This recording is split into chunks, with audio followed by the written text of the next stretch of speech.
Welcome everyone to the PUBG Mobile Pro League Africa. This is Spring 2023 and these teams have been fighting. Let me tell you, they have been fighting for the top slots and getting themselves a potential opportunity into Vikendi at the end of this week. My name is Proxy. I'm joined of course by Crowns, who's been bringing us all the action this week. And so far, Crowns, I can definitely guarantee this has been one of the sweatiest, spiciest, craziest weeks.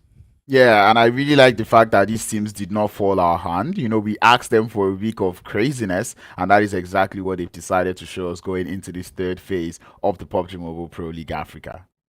It's what they have to do. They are fighting for their last opportunity, their last chance to get themselves into the finals. After this week, that's it. So they're going to go on break for about 4 days, come back, and then we will crown the PMPL Africa Spring 2023 champion. So it's a lot at stake. But of course, let's go take a look at the format. Just to remind all of you, if you don't know it by now, somehow, what the format is looking like and what these teams have to actually go through.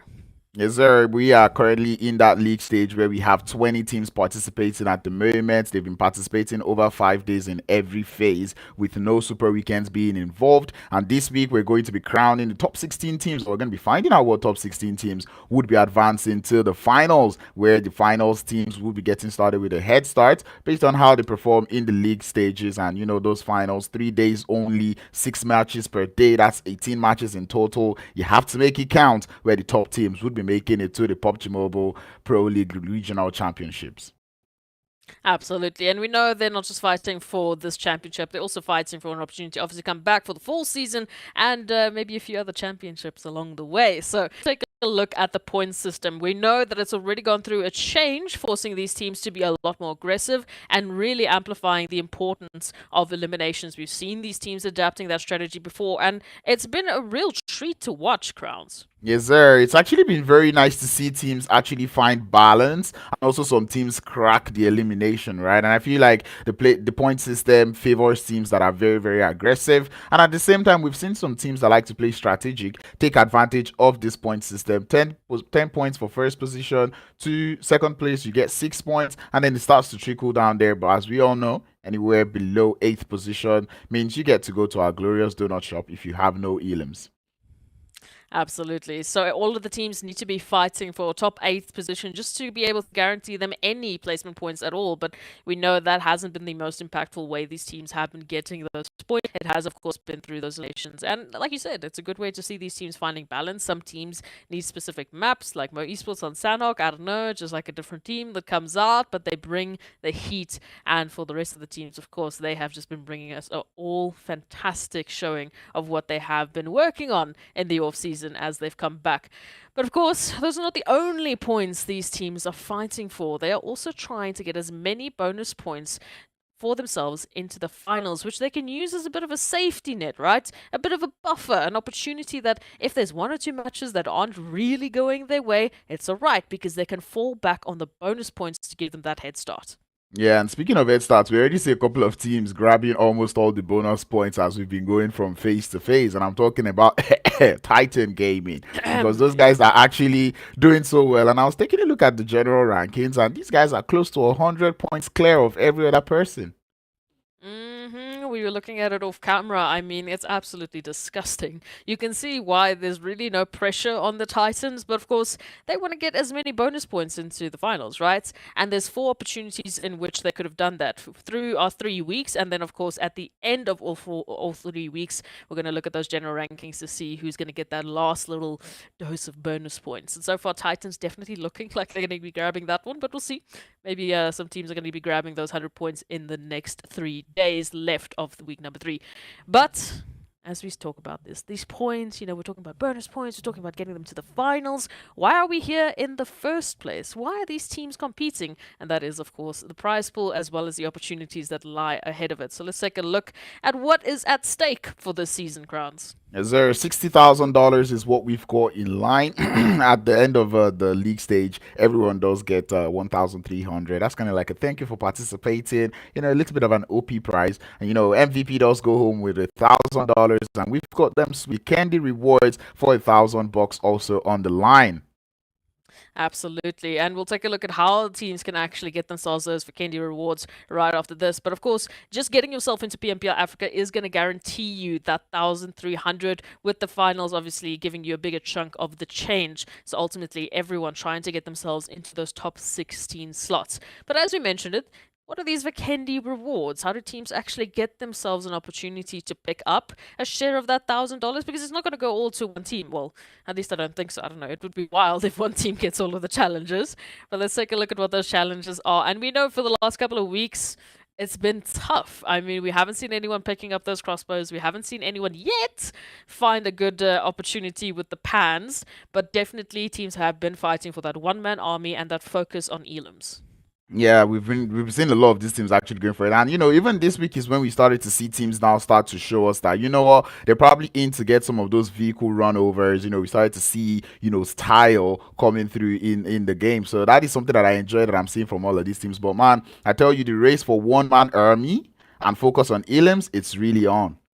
Oh, absolutely. I mean, everyone has been stepping up their game. We had a absolutely wild ride on Vikendi in the previous week, even taking it down to the last possible phase. No one wanted to go out. No one wanted to be that team that had to bow out and not potentially get the winner chicken dinner and as many extra points as they could add. But it has to happen. And what also needs to happen is that Robin Hood. We still haven't seen any single team get a crossbow elim. So just putting it out there, if any of the viewers have contact to the teams, please go shout at them saying, listen, Vikendi this weekend, crossbows, okay? Nothing else. Just crossbows and pans. Nothing else. I mean, you don't need a gun. given the way Titans have been playing, I think on Sunday we're going to see a Titan full squad with crossbows. Can you imagine?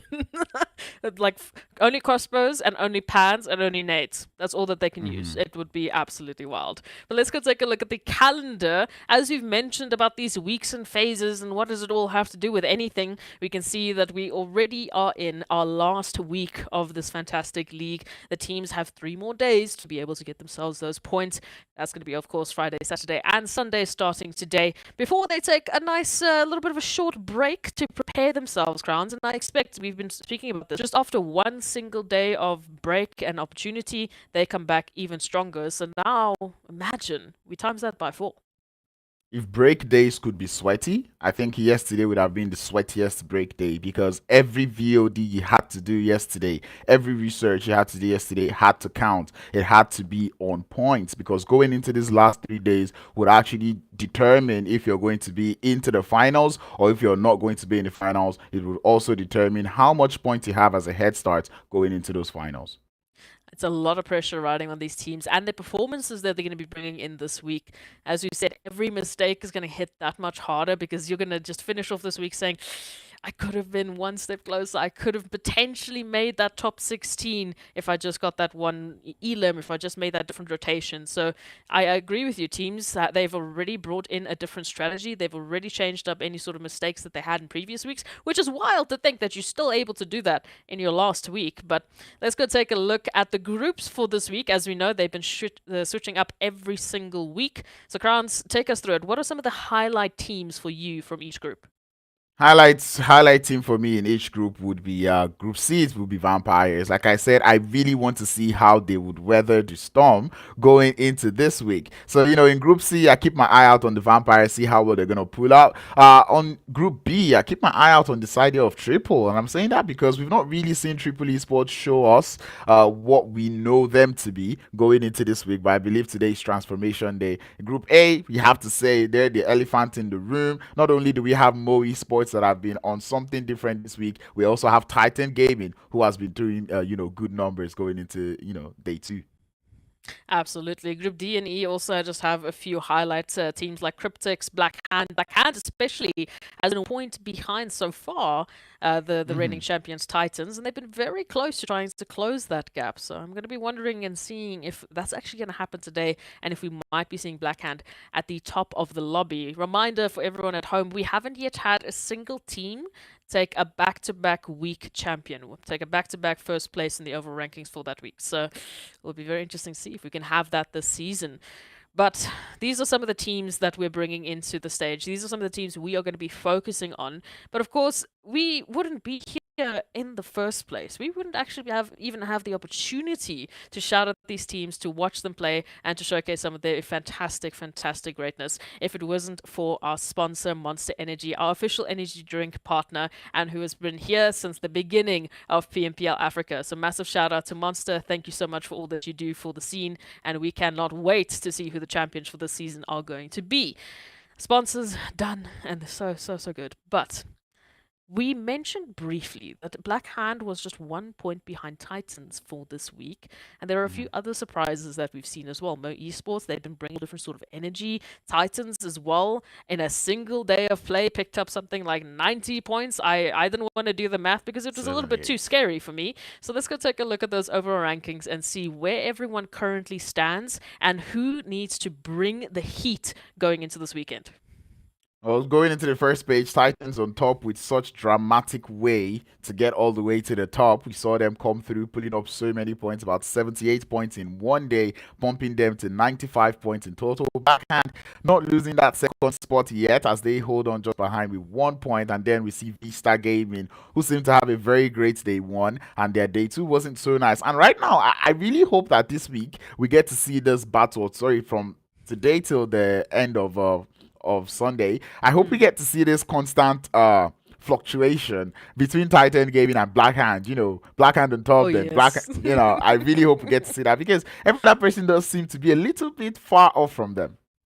I mean, again, just 1 point currently differentiating these two. You can see there's a bit of a change in focus from the two teams. Titans, I mean, they're wholeheartedly just running off to those eliminations, 10 above Black Hand. And then Black Hand, just those extra 9 placements that they've managed to get because of their consistency, right? Because they don't necessarily take all of those early engagements unless they're obviously handed to them on a silver platter, but they pick up a lot more of those elims towards the later phases where everyone is just going absolutely crazy and they're capitalizing off of that chaos.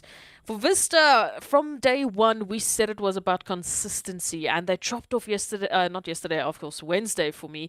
So I'm hoping coming back today after a day of break, a day of rest, a day of potentially of VOD reviews, they are back with that consistent energy. RUKH Esports as well, it's good to see a little bit of their phase one energy where they brought some of that dominating force, but ultimately everyone needs to push this week. And I'm going to say that for everyone. We're going to be as objective as possible. Everyone needs to gun for the top. Yep, gunning for that top is what we want to see from them. We'll go into the next page, but I would also like to point out that Wave Esports is always on that first page. I like the fact that they always find a way to be on that first page. So I'm keeping my eye out on them to see how well they would play today, looking at the consistency. They've not quite been able to snatch any winner chicken dinners going into this phase, but I think they're probably going to tap into that, energy going into today's games. That's going to be the hope. But of course, we know from 8th place holding 54 points to 9th place with CRYPTICS holding 48. It's only 6 point differentiating these two teams. So it's really not a hard stretch to get yourself into that first page.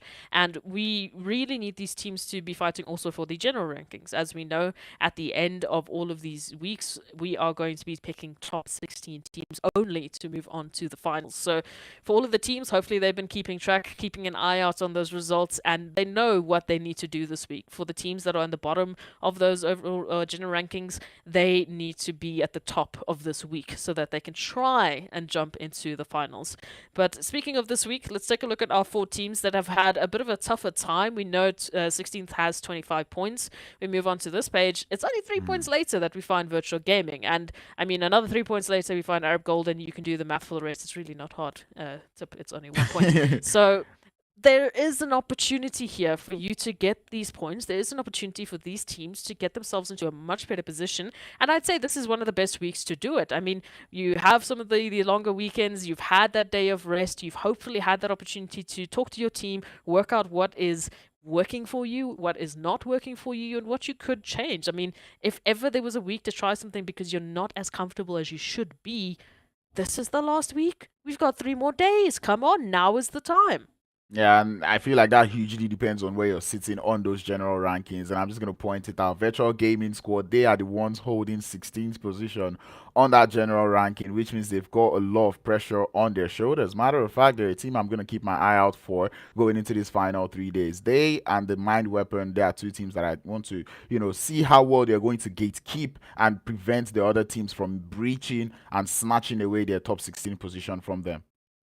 We call them the guardians of the top 16, right? If you can get yourself past virtual game and get more consistent than these teams this week, and if they have a bad week and they are not getting as many points as everyone else in the bottom four, then you could potentially say goodbye to your final slot. But let's take a look at what we have in store for everyone today. Friday is my favorite day of PMPL. You know why? Because we start with Sanhok.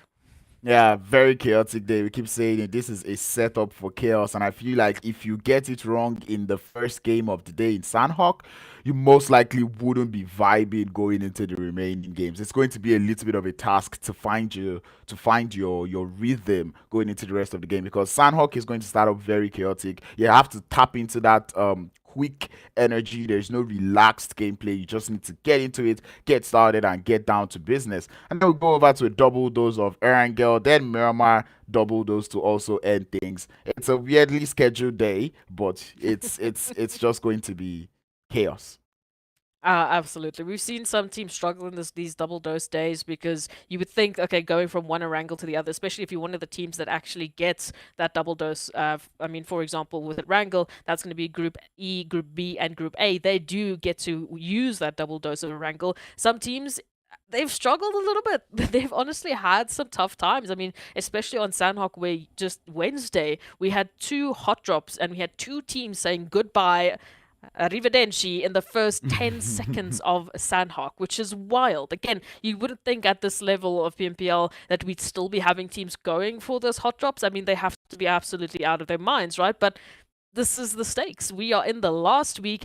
If you're going to try something to get yourself more points, it has to be this week. And some teams have really been taking some wild, wild risks. I mean, we had such an explosive first couple of days with such aggressive energy. Teams have really just been gunning it. They're not worried about defenses anymore. They are just worried about getting points, no matter how they're going to be making it happen. Yeah, everyone is trying to snatch those points as in any manner, in any way as possible. And speaking of snatching points, I've got to call the side there of Greedy for Kills. I really want to see you guys start to put up good performances from the beginning of the day and not just in the final game of the day. We've been seeing these guys coming through on the final games, showing us, absolute monstrosity going into the end of the day. Closing up the day, fine. But if you're going to close up the day, you might as well, play better, in the rest of the games that leads up to that.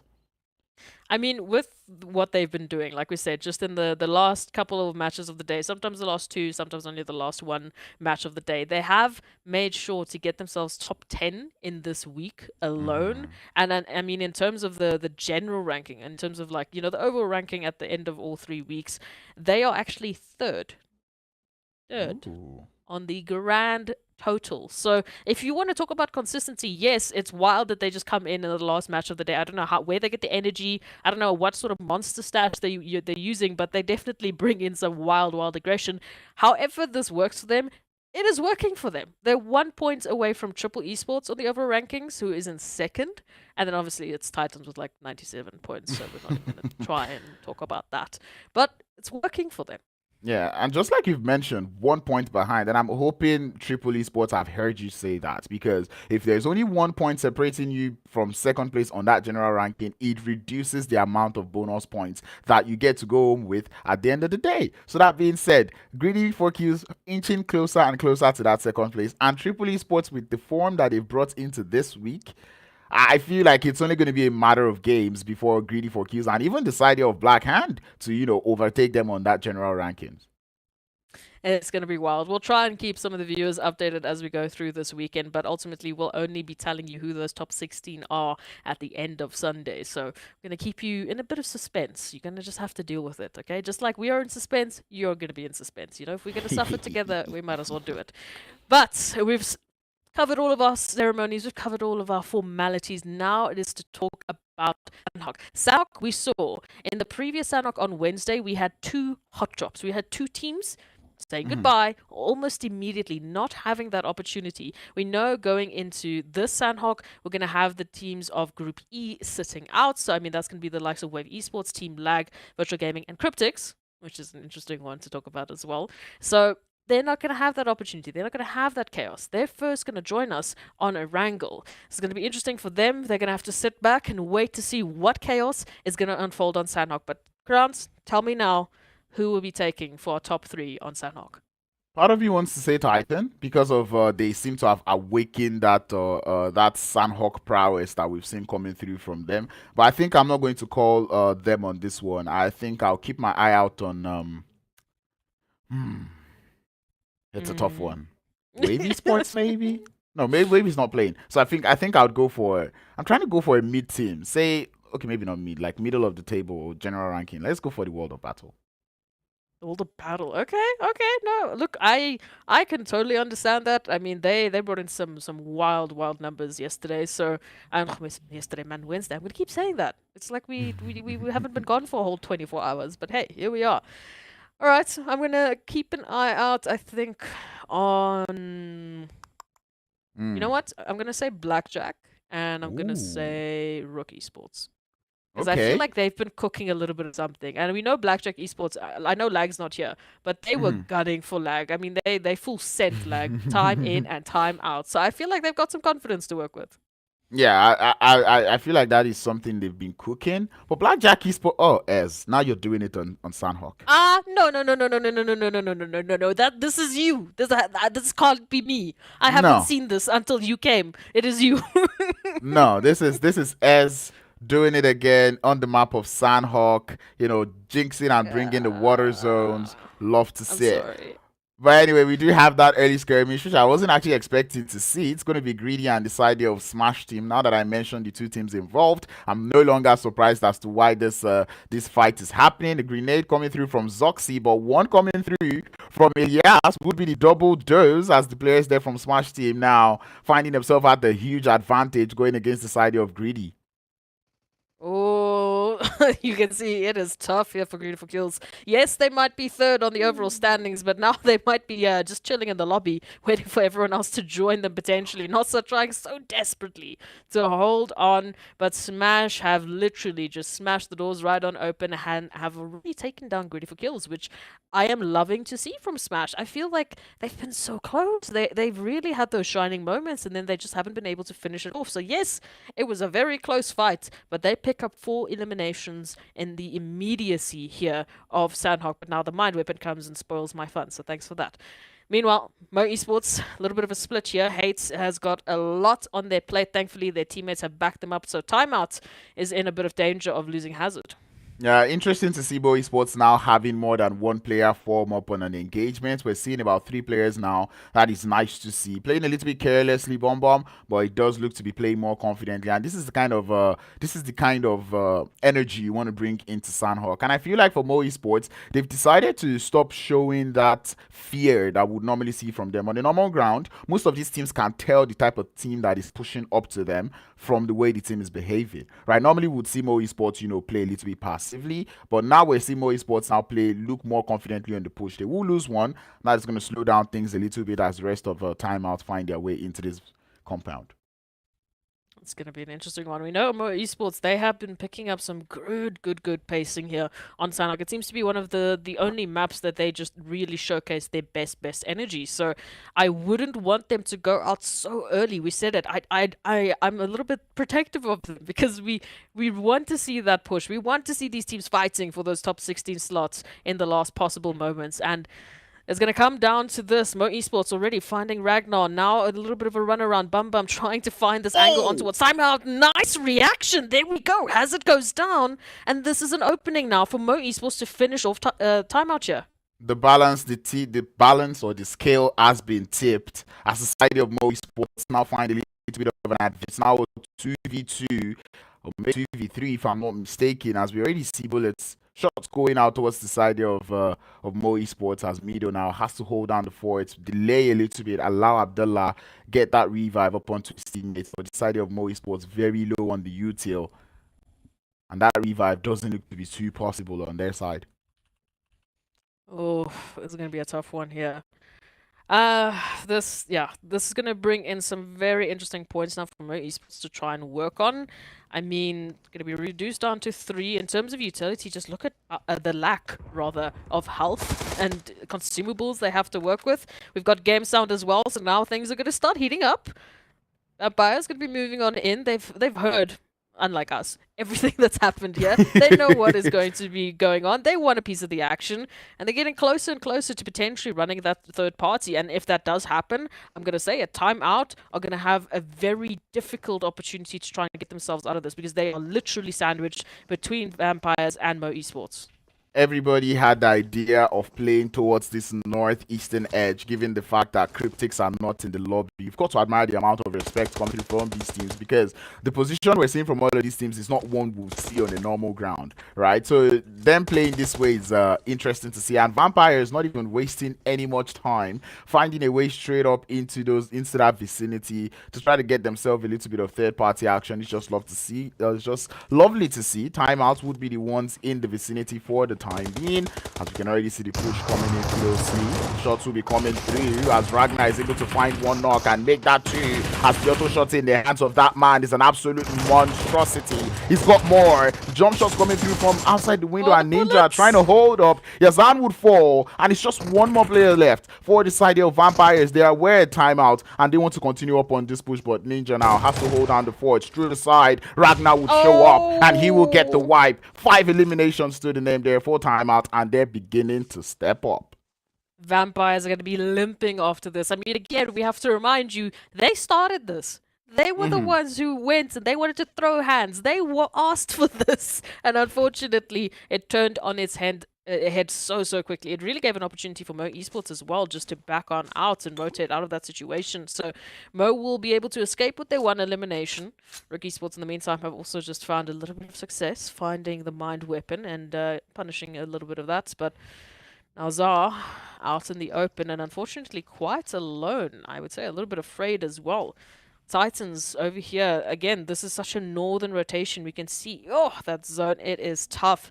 We are basically cutting the zone from the possible play area. We have taken away about 40% of it, just thanks to the water. So now teams, unfortunately, have very limited options in terms of how they are able to actually approach this. So we should be seeing a lot more of those early engagements much sooner than we would normally expect. So Sanhok, I'm just saying, this is why we like to start with it, because it brings the chaos. Thanks to the water or thanks to Ez? Anyway, whichever one, pick whichever one works best for you. Or maybe thanks to ground, Either way, it is a theory that we are still about to verify. The side of Team URUS looking to have themselves rotating in vehicles. You guys to love that one. Not too often do we see vehicles in play in the map of Sanhok, but it does allow them a lot of flexibility in terms of getting into the circle. Not too much stress, so you love to see that one. Mo Esports already going for that shoreline play. As I like to say, you cannot go wrong with the shorelines, but it does look like they're not the only ones with that idea. We do see the side of RUKH also playing somewhere close to those northern shorelines. I think a lot of the teams are going to be really kicking it to the coast here because, again, we still have so much water in play. It has definitely gone down from that 40% to 60% split, and now we're looking more at a 20 to 80. But it cuts down your water, it cuts down your line of sight that you can work with on these teams. So if you can take a hold of that coastline, as long as no one's taking any boats, which right now I don't see any, then you've pretty much got yourself covered. You don't have to worry about any team pushing from behind you. It's just about those coastal lines and obviously the cover from the west to the east. Now, Arab Golden, they have moved on in. This is quite a close contention in terms of how close they are to RUKH Esports as well. You can see RUKH keeping an eye out on that location, trying to spot out where exactly Arab Golden have taken refuge. But they have potential here, just like Triple Esports. Look at this, so cheeky. They're moving up on the mind weapon. Nice sneak is going to find a white boy. Now all of a sudden, the mind weapon, immediate clap back to find Chemo. But this is still a disadvantage for the mind weapon. They are fighting a 2-on-3. The trade is not quite even yet. Triple Esports, though, losing one early. And this is where it starts to become concerning for the side of Triple. Normally we would see Triple being able to keep up a full squad when they go into engagements. But right now, it does seem like these teams are catching them a little bit off on surprise. But they catch them surprised. There we go. Yeah, they catch them surprised many of the times, and now they start to lose players. Kimu's going to be the one to go down. He was able to get one elim at least, putting them at the advantage in this engagement, and it does look like Triple Esports want to fully commit to this one. The mind weapon, watching all of this one happen. Azar would take some shots, would find a knock. Even in the tides now, it's a 2v2, grenade in hand, looking to pull that one, but the door has to go down first as Triple Esports. I'm pretty sure right now they are expecting that nade. Still wondering why he hasn't carried him. Renock. Ooh, Zar now also finding just a bit of an opportunity here with that knock now. That nade coming in, Triple Esports now being swarmed almost immediately. This is going to be tough. The Mind Weapon holding on, finding two. Triple Esports, I mean, this is not what they were looking for. Again, we've had now two teams who have started these engagements and it has not gone the way that they wanted it to. Yeah, it's not even gone in their favor in any manner. Triple Esports going for a 3-1 split with Old Boy on the other side of the water. Maybe it did not work. Actually, it did not work too well for them because eventually they needed those numbers, but they did not have it. Timeout already finding their way close to the side of Moe Sports. It's a question of if Moe Sports are expecting that rotation coming through from them. RUKH gathering a whole lot of information from that position they're holding, and it's just nice and lovely to see that zone will continue to push up to the north. RUKH, they're looking very good into this circle, and we can already see the push coming in through from the side there of Titan as they're making their way into the boot camp area, facing up the guys there from the World of Battle. I'm definitely liking the zone in just in terms of the capability that these have. But Titans, as we said, they are moving on in and out from the blue zone. Currently down with 4 players as they are still keeping them alive somehow, some way. We'll see if the World of Battle have anything to say about that. But so far, they have been the ones suffering at the hand of Titans, who have already reduced them down to only 1. Mohammed here is going to get finished quite off easy. And yeah, this is now the situation that we have at hand. VISTA Gaming just reaching across, trying to find that opportunity for a third party, or potentially just to delay Titans from moving in. Kron sneaking out here in the warehouses. Titans still fighting the likes of VISTA. Kakao has really been a bit of a thorn in their sides as they're just trying to get themselves safely into the zone. But we'll see if they'll manage it. If they do decide to cross the water, I think they'll have a better entryway in, but then they have to take that risk, right? Then they have to swim out in the open and potentially give any of these surrounding teams an opportunity to take them out. So they might just have to fight their way through VISTA and Arab Golden. Yeah, I was just about to say, like, Titans gatekeeping the World of Battle, VISTA Gaming gatekeeping Titans, and then Arab Golden is looking to be gatekeeping the side there of VISTA Gaming. It's a whole load of gatekeeping happening on that southeastern edge of the circle as we see the players there from Moe Esports go out to timeout on that surprise rotation going through on that northern edge. We do see the side of URUS looking to make it into the center of the circle. They're holding some beautiful high grounds. And there's the side there from RUKH holding it in those compounds. I'm really looking forward to seeing how RUKH Esports would play from there because those compounds quite open. Quite open indeed. Or URUS just holding on, finding a good angle there over towards Smash Esports, who have already got enough to deal with. They got the entirety of Blackjack Esports now, all of a sudden, that they need to try and take out. But Titans, we will be saying goodbye. It looks like they won't be having as good of a Sanhok as you would have wanted them to, Crowns. And Smash, unfortunately, will be joining them as well. Are we beginning to see Day 1 Titan again? I hope not. I really hope not. And maybe it's just Crown's caster cursing now because the World of Battle, one way or the other, now have just 1 player left. So, yep. Apologies. I'm not caster cursing, I promise. Nah, you can't say that. That makes it worse. Then you're asking the casting gods to make it worse. So please, careful what you say. You never know what's gonna happen. But I mean, this has been such a quick match. I mean, we've basically been in Sanhok for 10 minutes. We've already lost 5 teams. We're already going through into a wild stage 4. And these teams just have so much more chaos right up ahead of them. We'll wait to see. That zone is actually going to be closing over towards a little bit more of the land. We still have about 10% water to deal with. However, this is where I start to worry about Black Hand. They have to make the rotation either over across the bridge or take a swim. Triple Esports with Old Boy, they're also still in the water.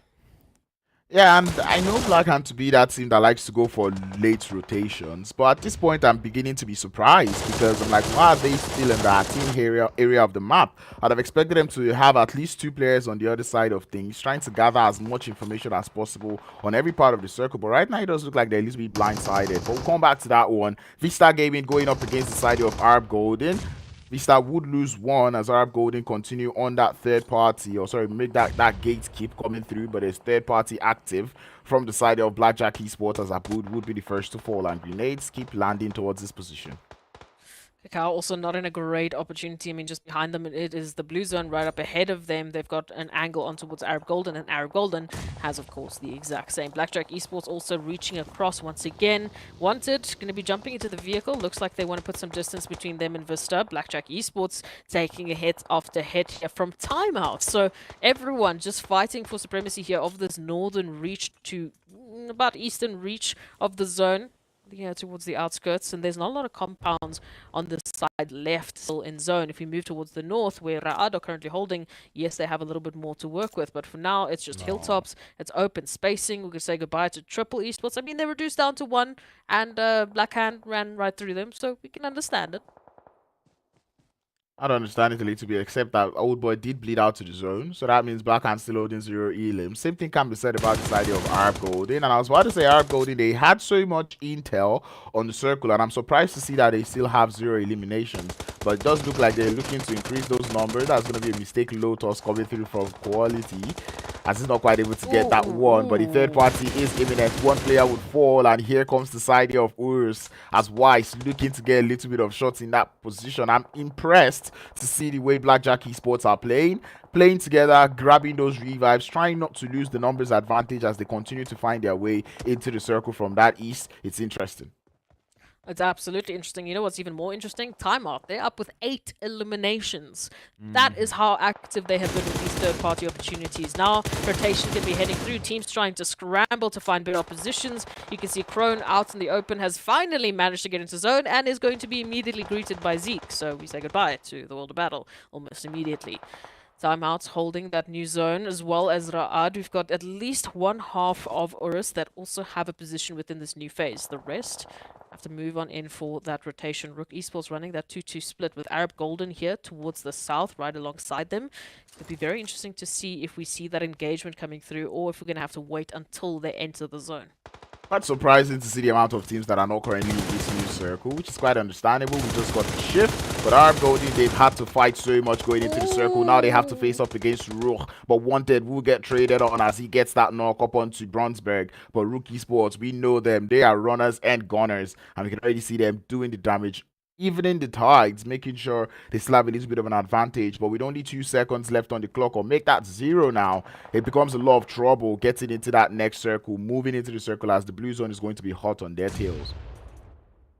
Oh, yeah, you can say that almost immediately. And Nate just going to be dropping at the feet of Eagle. Arab Golden now for a recovery. And they definitely want to get as many of these members up as possible, because they have to deal still with RUKH, and they're fighting into this next phase. RUKH will be losing one member, though. So Arab Golden, they're holding on. Yeah, they are holding on, but they cannot get blindsided or tunnel visioned right now. They still have to chase that blue zone. They still have to get into it. This is stage 5. Just touching it would take off so much damage. It's going to be more than a pinch. And with URUS Esports having Wise ready to play sacrificial lamb, or well, not anymore, as he would fall, the side of Arab Golden, they're holding on to their ends quite nicely. They're getting the knocks, but not quite the elimination, and it is a tough rotation coming through from them. They're down to just 1, or make that 2 in quality and Eagle, but Eagle now would fall. Quality the last player left, and his HP trickling down as he finds a way into that circle. The side of URUS, they've got numbers to spare, but RUKH Esports are here for the third party. As Arab Golden starts to drink the blue zone, and quality would bleed out to it. Oh, just checking out the eliminations here on Blackjack Esports. They're also up to 8 now as we say goodbye to Arab Golden. Black Hand, in the meanwhile, also taking that engagement up against Ra'ad. This is happening here towards the northwestern side. As we can see, some of the few compounds that were still left so far are now isolated from that zone. We tune into that action as it stands, and Hazam and Ghazi now need to pick this back up, or we will be saying goodbye to them. But look at Black Hand just out in the open. They only have smokes and this little hilltop to work with. Trying to delay the push coming through from Ra'ad with the Molotovs. Ra'ad not quite looking to opt for that revive yet, as we can see a lot of information coming through from again. He does know that the shots could come through the smokes.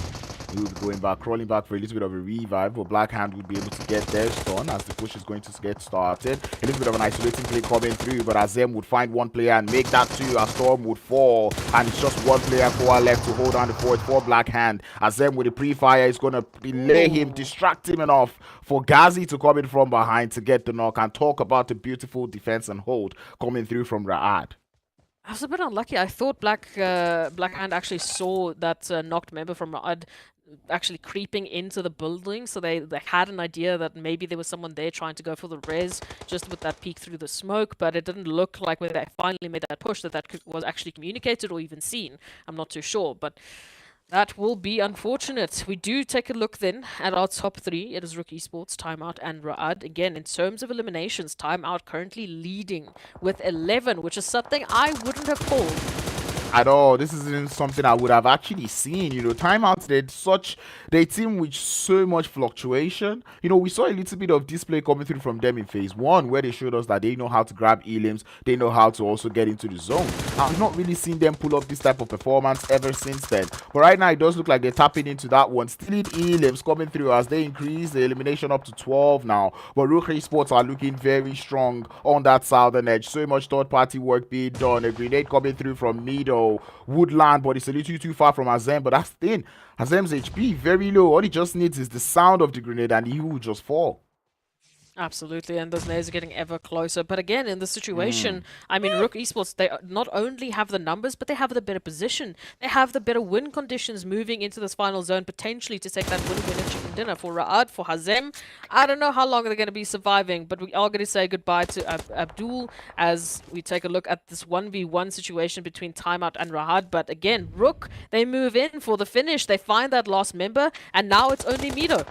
9 eliminations looking to make it 10, and they will, as they get themselves the first chicken dinner of the day. Backing it up with 10 eliminations, RUKH Esports, I want to say RUKH is back. Oh, we love to see it. 11 eliminations and, of course, that 1.9k damage.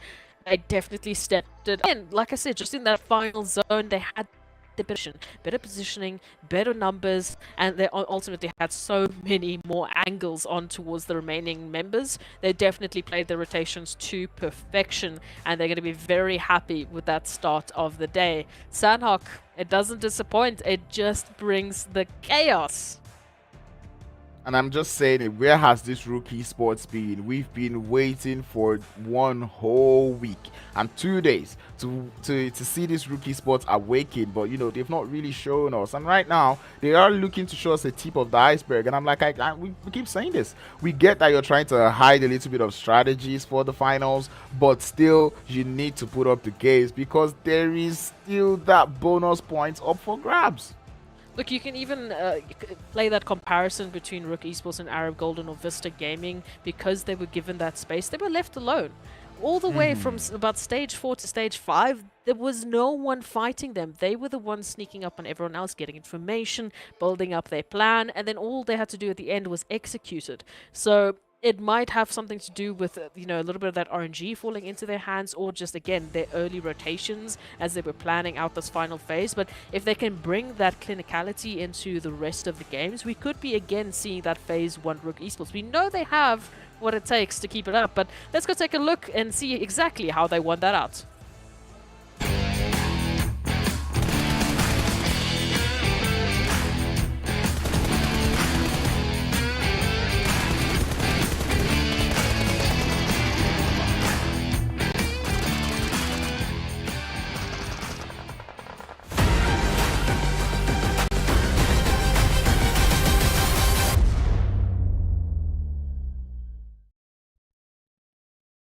I'm telling you, they just had everything going for them into those final moments. But fantastic work from TIMEOUT Esports. We also have to say for them to pick up that eliminations. I think RUKH Esports and TIMEOUT might be tied, although maybe just one ahead for RUKH Esports. But we'll have to wait and see what those match rankings look like to see what the math is going to be telling us.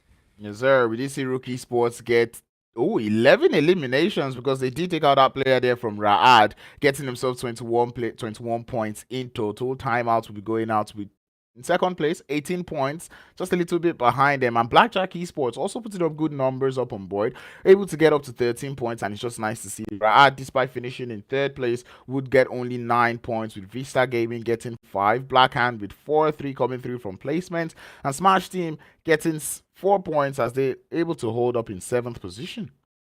Not bad at all. But you can see it's a very top-heavy Sanhok. I mean, with all of these teams picking up these eliminations, we'll have to wait and see what the second page were able to pick up. And I mean, not too many customers heading towards the donut shop. It's only really Vampires and Greedy for Kills, who we know had a pretty wild early phase of Sanhok. So it's no surprise that we see them on this side of things. Titans and Triple Esports and Mo Esports, 11th, 12th, and 13th, respectively. Krans, tell me, what are you thinking about that? I'm scared. Scared for this idea of Mo Esports. Concerned about this idea of Triple Esports and Titan Gaming, right? And I'm just saying it for Titan. I'm hoping we're not seeing that Titan Gaming that is not doing too well. And to an extent, I feel like on day 2, Titan Gaming just wanted to show us that, oh, we actually know how to play Sanhok. But we're deciding not to really show that Sanhok. Because I feel like they already made their statement in Sanhok, right? So going into today's games, maybe, just maybe that's why they didn't play that well. I mean, again, if we talk about the general rankings, they're about 100 points ahead of everyone else. So who knows? We'll have to wait and see what Titans have in store for us, as well as the rest of the teams, while we take a short break just to get, ourselves ready for this double dose of Erangel. We'll be right back.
Your order is here. Oh, thank you, thank you.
Welcome back, everyone. This is the PUBG Mobile Pro League for Africa Spring 2023. Sanhok, I'm telling you, this is the best day of the week because we start with Sanhok and it is absolutely chaotic. But of course, we know this is a wild, wild tournament, Crowns. And again, why are we here? Why is the only reason we are able to actually do this? The only reason why we're able to do it is because of our amazing sponsors, Monster Energy, our official energy drink partner in the PMPL Africa Spring Split 2023. Absolutely. Good answer. You get an A on the test. We'll have to wait and see what the exam says. But for these teams, they have still yet to finish their test. We've only got one map done of this weekend's worth of 15 maps in total. Of course, we only have 4 maps per day for these teams to try and get some points. And now going into this Erangel, we know the likes of Group E are actually going to be joining us. So we're finally going to be able to say hello to the likes of Wave Esports, CRYPTICS, and the like to see what they're going to be bringing into their double helping of Erangel. And I mean, Sanhok wild, right? I mean, to see TIMEOUT, RUKH Esports getting to the top, now we have to go into Erangel, and all of a sudden we want to try and predict which team's going to be taking that winner chicken dinner. I don't know about you, Crowns, but I can't even try and guess at this point. I mean, given the fact that I mentioned Wavy Sports in the first game, I'm going to keep my Wavy Sports because really I want to see Wavy Sports do well. And I'm saying this because we've seen Wavy Sports be that team that struggle or show, like, fight one way or the other to make it into that top 8, top 6, top 5 position. They always want to stay close to that. Hence why I feel like Wavy Sports, they are set up for a good game heading into this Erangel. Yeah, I'm also going to back Blackjack Esports because they picked up some wild eliminations over towards Sanhok, and I feel like they might be able to do that again into Erangel. You know, it's fairly green. You know, they're kind of matching in that regard. But of course, Group D will not be joining us. So, I mean, the likes of Mind Weapon, RUKH Esports, Smash Team, and Black Hand don't get to have a double dose of Erangel today. They will have to only settle for one, and a double dose, of course, of Miramar later. Moving into this first Erangel, I do think it's going to be very important to see what those early engagements are going to be looking like, because on Sanhok, again, so many hot chops, so many early fights that we saw from these teams just picking up eliminations left, right, and center. Whether that is because of the drop sites or, again, this wild zone to flight path combination that we keep seeing. I don't know how the teams are going to be bringing in that energy into Erangel. Yeah, I think in Erangel it should be chill in terms of like the early phases, but I can tell that there'll be scrappy points here and there because you don't just come out of a Sanhok game and decide to calm down. I don't think that's how it works, right? I feel like these teams are going to have to keep showing us that prowess that they've been able to show coming out of that Erangel game.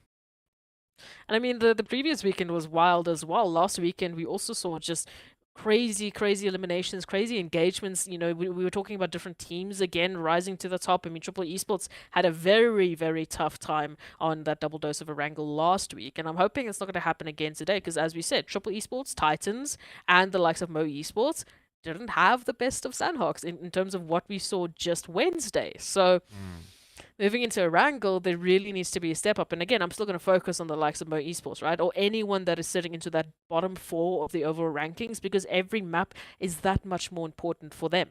MEA Esports, Virtual Gaming Squad, Timeout, the Mind Weapon. I've got my eyes on you. I'm going to chip in a little bit of Smash Team in there, and maybe decide there of Team URUS also, chipping those names in there, because these are teams that actually need to pull up good points going into this next couple of games that we've got right now. And I feel like if there's one team that would be so pained right now, I think it's going to be Titan, because they don't get the double dose of Miramar today.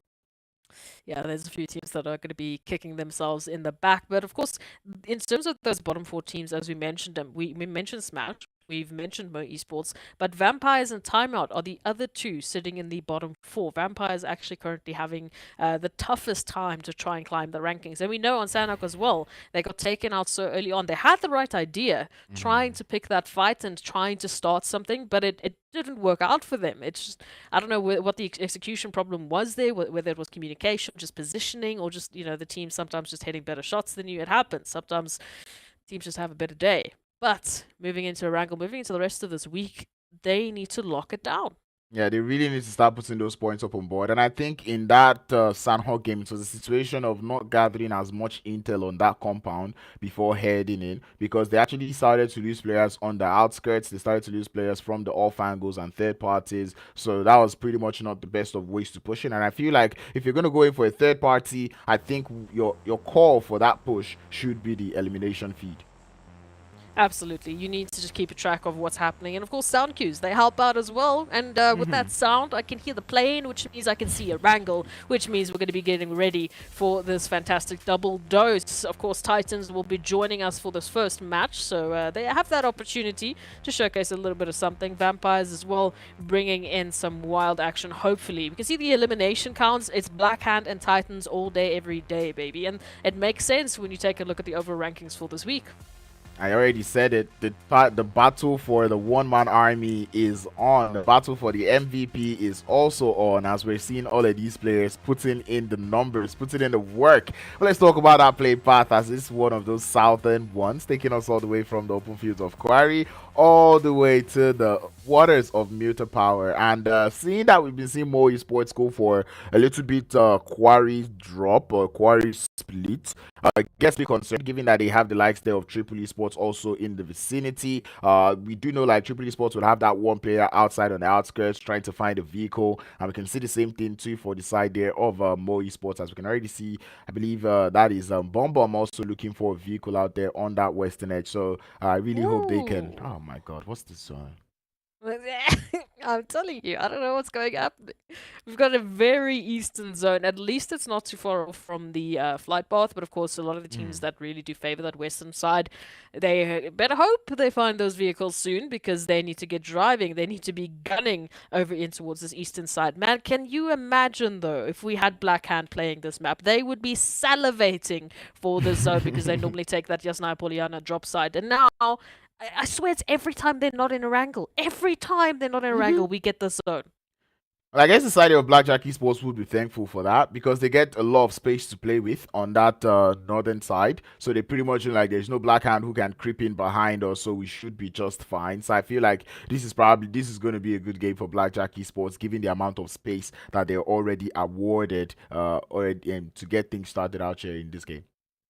We need to be careful, Blackjack Esports, and careful of Wave Esports, because those are our two predictions. So they need to do us. They need to do well for us, please, and for themselves, but mostly for us, right? Yep, Because we need to look good for in us. terms of predictions. For But of us the course, most. yes, of course. I mean, forget about the tournament. Just do well for us. Thanks. Okay.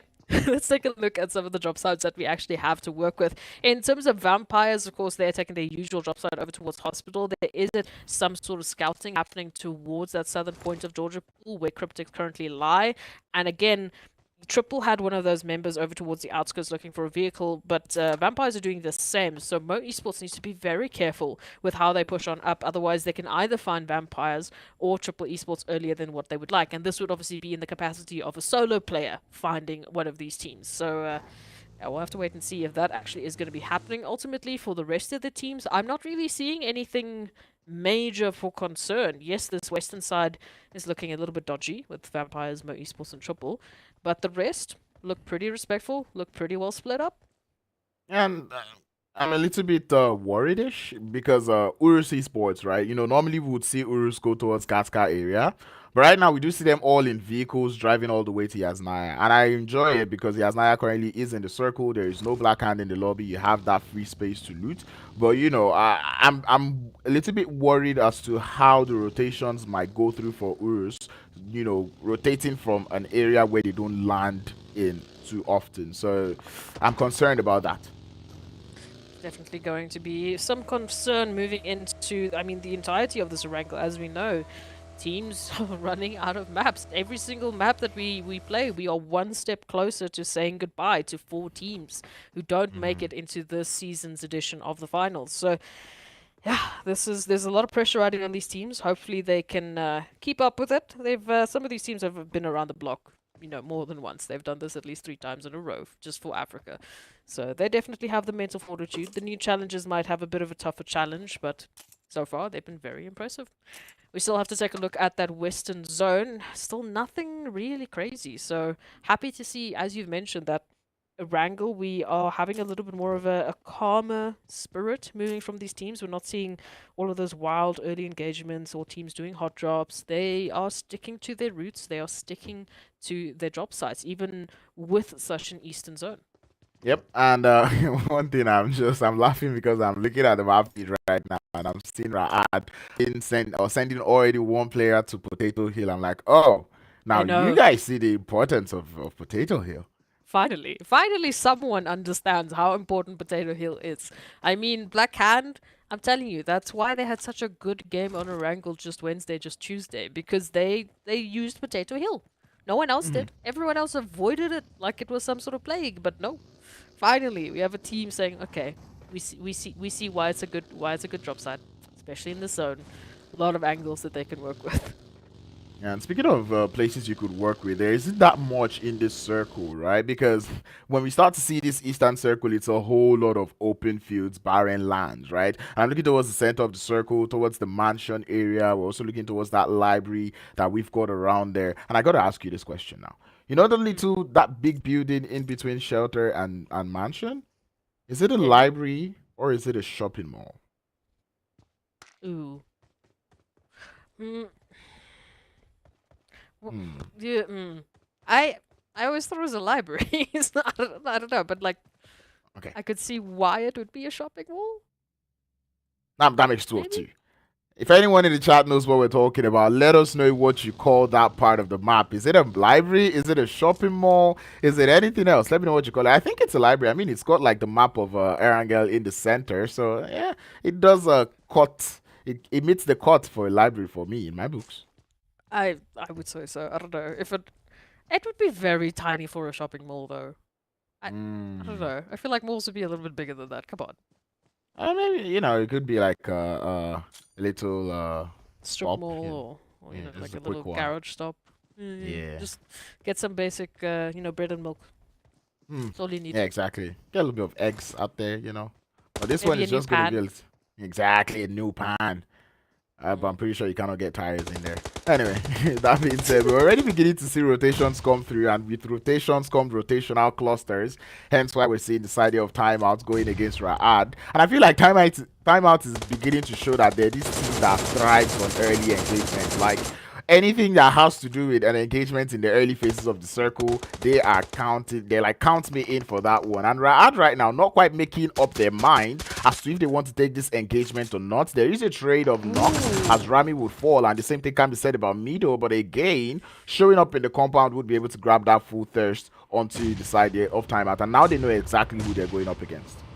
Again, this is more important a engagement here for Timeout than it is for Ra'ad. Timeout, they're the ones in that bottom 4 in the general rankings fighting for the opportunity to get themselves into the top 16, whereas Ra'ad are currently in 10th. So for them, it is about bonus points in this week, and it's about a double nade for Hazard. This is what we love to see. Now if they find again, it is going to be that Hazem all of a sudden needs to push on in to try at least getting a res or two. Well, the grenade would be the one to stop the push there coming through from the side of Ra'ad as they lose one more player. Hazem will be the last player left, and I don't think there is any reason for him to form up on this compound. He probably will just get into that vehicle and head out of there. This is 3 points sweet for the side there of timeout, as you can already see them claiming those thirsts. Hazem in the background, he's like, okay, you win this time around. We'll be back on another day. He doesn't want any of that. He doesn't want to deal with any of timeout right now. They have done what they needed to do. They picked up these wonderful engagements, and Ra'ad is just having a bit of a Tokyo Drift battle, I guess, with Arab Golden. But timeout will be confirming those 3 eliminations. So, I mean, 3 for 3, they're going to be getting 3 elims. They're going to be relegated down to only 3 people. That's not too bad. Really not too bad. And with the rotation that they're going to be taking now, I think they should have a bit more time to work with. So I'm liking this. I'm liking this timeout that we're seeing. You know what else they get? Like in 3s? 3 more vehicles. And anyway, we do already see that zone pushing all the way to that east. Because of S proxy, we have a little bit of water in the zone. And I feel like this game is beginning to look like a heavy blackjack zone, right? Because this is their territory, right? This is their area. We're beginning to see teams rotate. More esports already trying to find a way onto the shorelines. But we already see Virtual Gaming Squad holding up a very solid position in the circle. They're able to get to the top of this roof, which means they can actually get a lot of sight lines. But with this roof, if you're on the roof, you could easily get third party. So I feel like with Virtual Gaming Squad, they have to be ready and on standby for those redives. Oh, it's going to be a spicy one. I do want to see Blackjack Esports picking up some very, very good games, right? Because they've had these shining moments. They've had these moments that have made us just, eat all of our words and all of a sudden respect the name Blackjack Esports. But now we need them to bring in as many points as possibly able to. Yeah. Mo Esports? What is happening here with Mo Esports? Bum is just out on the count. Did their vehicles run out of fuel? I think they were trying to make that long rotation onto the shorelines, which is not something that is very easy to make. And I understand why the side of Moe Sports are going for the shorelines. Playing for that later phase is what they seem to be doing so far. They'll be taking a quick stop at these compounds, and I kind of like them being in this compound because this compound is one of those hard compounds that is, or one of those compounds that is quite hard to push. It's not very, very easy to get yourself into this compound. Even after getting a knock, there's so many different angles you could get taken out of or taken out from. So I would keep my eye on Moe Sports to see just how well they'll be able to defend themselves in this compound. Absolutely. Well, Esports, at least they will be able to get themselves situated, but of course we know they've got some neighbors to deal with. That, of course, is going to be the likes of URUS. Timeout. In the meanwhile, it looks like a vehicle explosion has gone down, and unfortunately that will probably be because Blackjack and Arab Golden. So, my goodness, in a matter of seconds, we say goodbye to Timeout, and that's all because of their choice of rotation. They ran into the perfect crossfire here between Blackjack and Arab Golden. Arab Golden still feeling the heat, however, as Blackjack have found another 2 knocks. However, I don't see them moving in for this.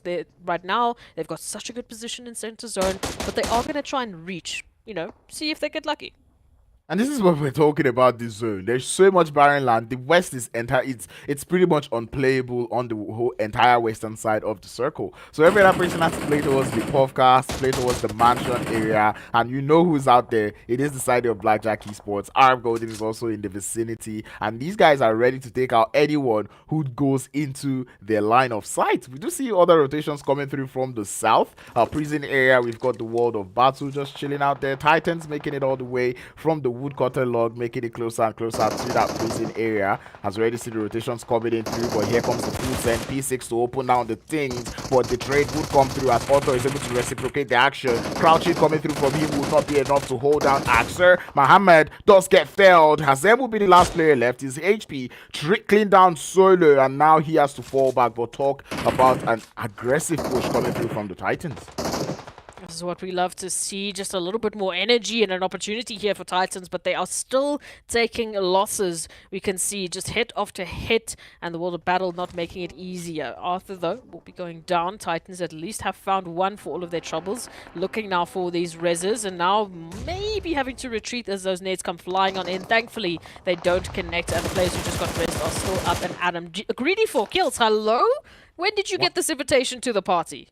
Right? I'm like, who called you here? The World of Battle will be the one to go down in all of that crossfire, and I'm pretty sure that's not on me, but whatever. Vista Gaming coming in at the perfect time for the third party. I like the angles that they're holding, but with Titans holding this 2-2 splits, it almost makes it very hard for the side there of Vista Gaming to hold that position, and I like that they've instantly understood that one. Played more with the rocks, played more with the cover that they have, decided to take a little bit of a breather on this fight on that southern edge. Oh, this is going to be a tough one. Vista holding such a good high rise. You can see just one little step forward could mean that they can get that angle onto Titans, but the split might be what saves them here. Punch is still out in the trouble lands. You can see a few shots heading on through.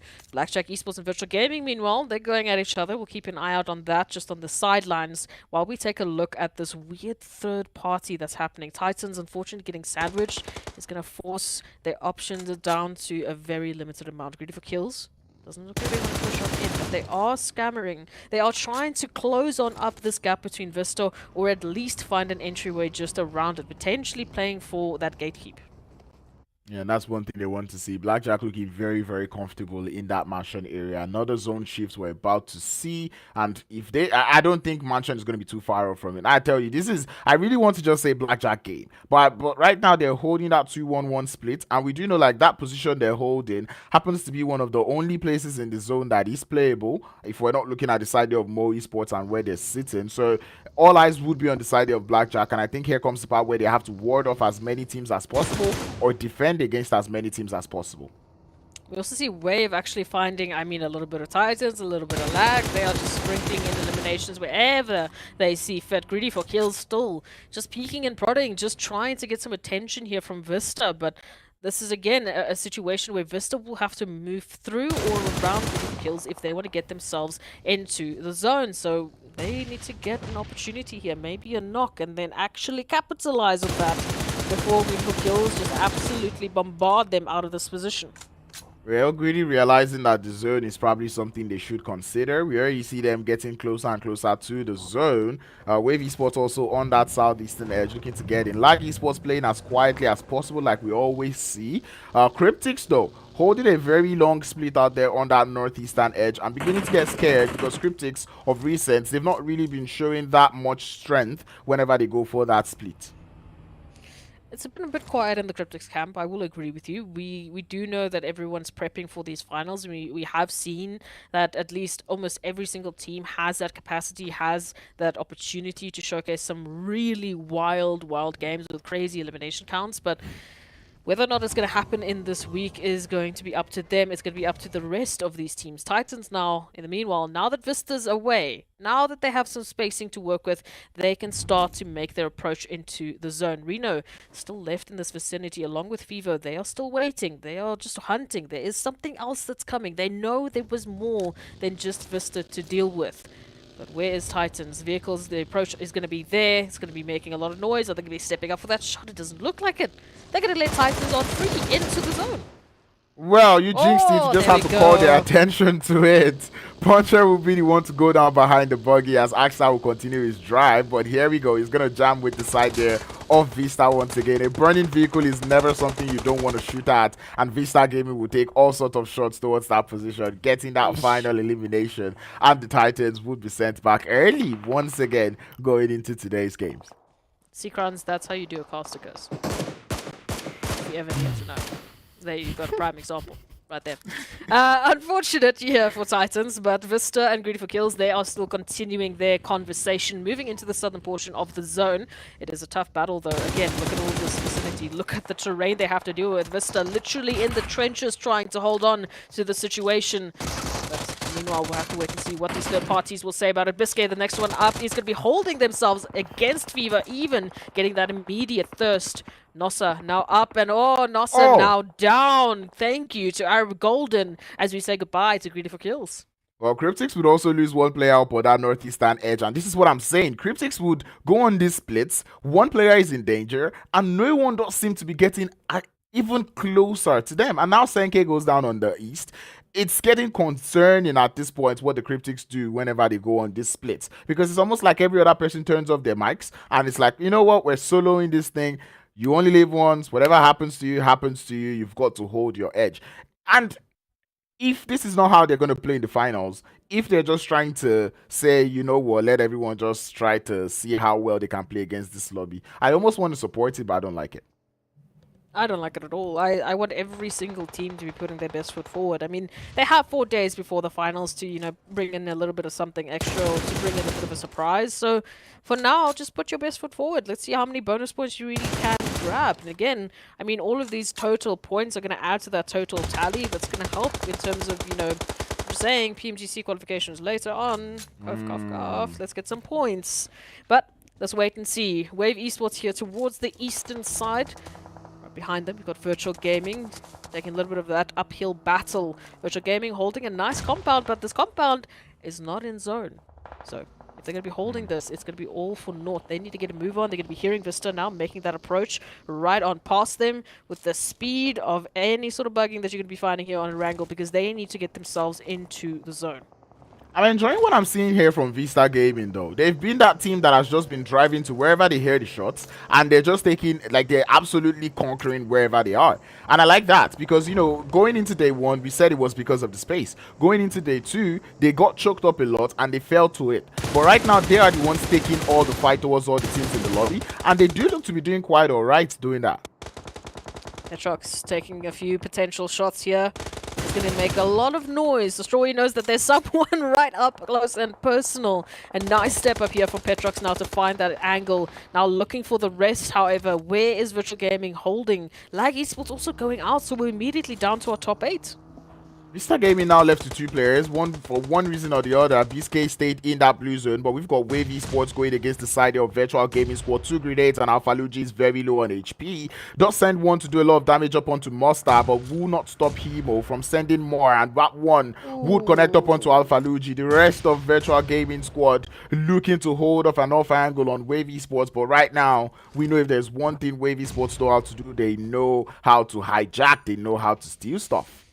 Oh yeah, no, they are one of the cheekiest teams. They have stolen 2 winner-winner chicken dinners, and now they're going to be looking to steal away Virtual Gaming's, life, unfortunately. One shot now down as the only member here for Virtual Gaming to hold on, and again, they've got their backs turned to Arab Golden, who could reach across at any moment and put an end to this, but it looks like Wave Esports are going to be hot on their feet. They want these eliminations for themselves, and they will grab it. 8 eliminations as our lobby leaders. With just 1 elimination behind them, it's going to be Vista Gaming.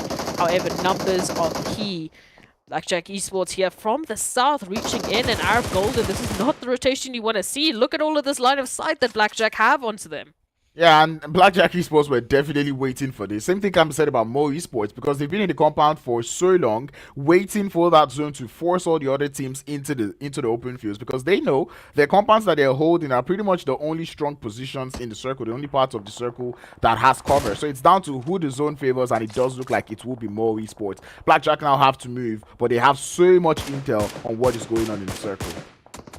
Oh, just tap, tap, tap away, but here we go. There's at least a little bit of back off, okay? It's a warning from Arab Golden. Wave Esports, however, they've heard the shots, they've heard those connections, they know there's an opportunity for them. If they move on forward, they could potentially pick up a few more eliminations, but right now, the focus is getting themselves into the zone. They are so far stretched on the outskirts. Blackjack Esports also have a bit of a tougher time to find that footing in zone, trying to find a better opportunity. What I like right now, Crowns, we are into the top 6. We've got Mo Esports, of all teams, holding center zone. Challenge is on. I really say the challenge is on. I want to see how many eliminations Mo Esports would be able to use. They have to play a lot of gatekeep, where they probably have 2 players watching that west, 2 players watching the east, given the amount of information that they have, but they really need to stay hot and they're on their toes. Wave Esports did not take advantage of that third party up onto the side of Arab Golden, and Arab Golden now have pushed up onto their position, taking down 2 players from their side. Wave Esports will be down to just 2 Petrox and 1 knock to hold down the fort. Blackjack Esports also looking for a way into that circle, as every other person now having to forcefully play on the edge. Move on in, get yourself that opportunity in the zone is going to be the key here. Arab Golden, they've already had to make a split, running what it looks like a 2-1 split, with Eagle just in the back rise, trying to get closer and closer, keeping an eye on any stragglers rotating in. Wave, they've managed to find spacing. Again, still neighbors here with Arab Golden, so they could be reaching across, and there's the opportunity. Blackjack Esports, Arab Golden, take your pick. Now Wave gets involved all of a sudden, so it's not looking good for Arab Golden.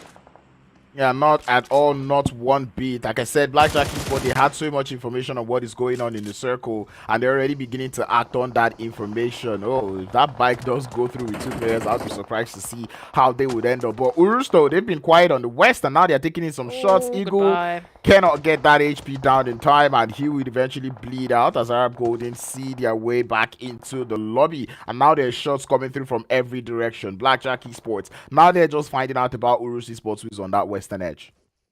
Mo Esports being one of the only teams to actually hold a compound within the zone. So the focus here is, if any teams are feeling uncomfortable, if they're not finding that good angle, they are going to try and move into that center, taking that position away from Mo Esports. So the pressure might be on them quicker than you would think. We're going to say goodbye to Wave. Sorry, Crowns. Unfortunately, they only got into top 5, but hey, they did pretty well.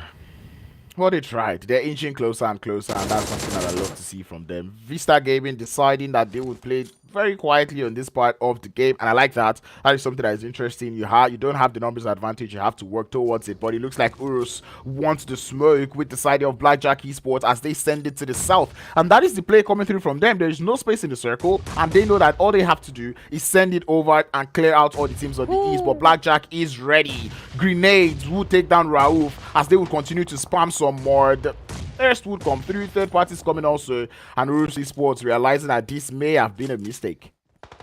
All of a sudden, they are seeing their life flash before their eyes. We've got Blackjack Esports moving in, but hello! RUKH is going to be finding that angle onto MG and immediately over toward Hisk as well. Blackjack reduced down to 2. You can see Weiss building up an opportunity here. There's some revenge that could be just around the corner. They have that, waiting for that timing, but again, this is very tricky. If they reach on in, if they expose themselves for too much longer, they could be opening themselves to not only Blackjack but all of these surrounding teams. Mo Esports still blessed within the zone, still a little bit of that compound left into this next phase, but Blackjack Esports, URUS, they need to close things out. They can't both be moving in from the south. Yeah, they cannot do it simultaneously. Movement would catch that nade and down he would fall as the rest of URUS now start to make their way towards this position by Blackjack Esports. And it does look like Blackjack, they are anticipating the amount of smokes. The defensive smokes coming through from Blackjack Esports is very impressive. Blinding out the third party angles, taking in all of the shots going into that circle. That is just wonderful to see. And Wise behind this rock, that is the only thing that is saving him from the side of Blackjack. Don't worry, we haven't heard much of VISTA for so long, but Blackjack Esports, they are here to try and catch up to some of that elimination count that VISTA's holding. VISTA currently running around with 8. Blackjack here with 5. They've already taken down 2. Can they make it up to 8? If they could find Weiss, that would be it. Either reaching across if they go too far. What is Mo going to do about it? Weiss just around this high line is going to step on up with the shotgun in hand. DBS is going to find 1, but it's not going to be enough to get the rest. Now, Mo Esports, all of a sudden, they've got neighbors to deal with.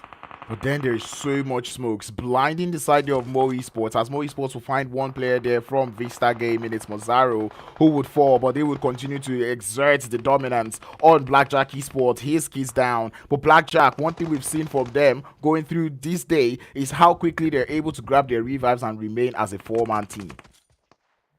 It's absolutely fantastic. I mean, we've got 2 4-man teams and, of course, the duo coming through from Vista. Not sure what they're going to be able to do into this one. We've seen some of these solos really pull off a wild clutch. Now, imagine what they can do with 2. However, Mo Esports and Blackjack, we'll have to see what they have to say about this. Mo, going to be getting that confirmation on towards Blackjack. It's a 4v3, v2. And Vista, moving on in from that eastern side, for now has been left to their own devices. For them, what they need is Blackjack and Mo Esports to go head-to-head to start, taking each other down a peg, maybe doing a little bit of damage just so that they can sweep in at the right time and pick up the elims. This is what they need to do with their number disadvantage. So many trees inside, blocking almost all the views. Mo Esports, they are forced to play very passively because they cannot send it out of that building just anyhow. They are holding a split right now, which I'm not in support of. I would rather see them hold up as a full squad, send it towards the side of Vista, try to see if they can take out Vista and deal with that third party that might be coming through from the side of Blackjack Esports. But speaking of Vista Gaming, they have to get into the circle. Kakao has to get into that buggy, making his move onto the circle. Blackjack would not be able to quite find him yet, as it's kind of like a stalemate right now. Everyone is just relaxed. Everyone is definitely very relaxed, but they're also waiting for the other team to make the mistakes. They do not want to be the ones taken advantage of. They want to be the ones with that third-party opportunity. Mo Esports now, maybe they heard you through the grapevine, because they are starting to regroup. However, it's making a lot of noise and giving that opportunity to MG to start picking away at the health bars. Nades being prepped on up. Will they be able to reach on across and find their mark?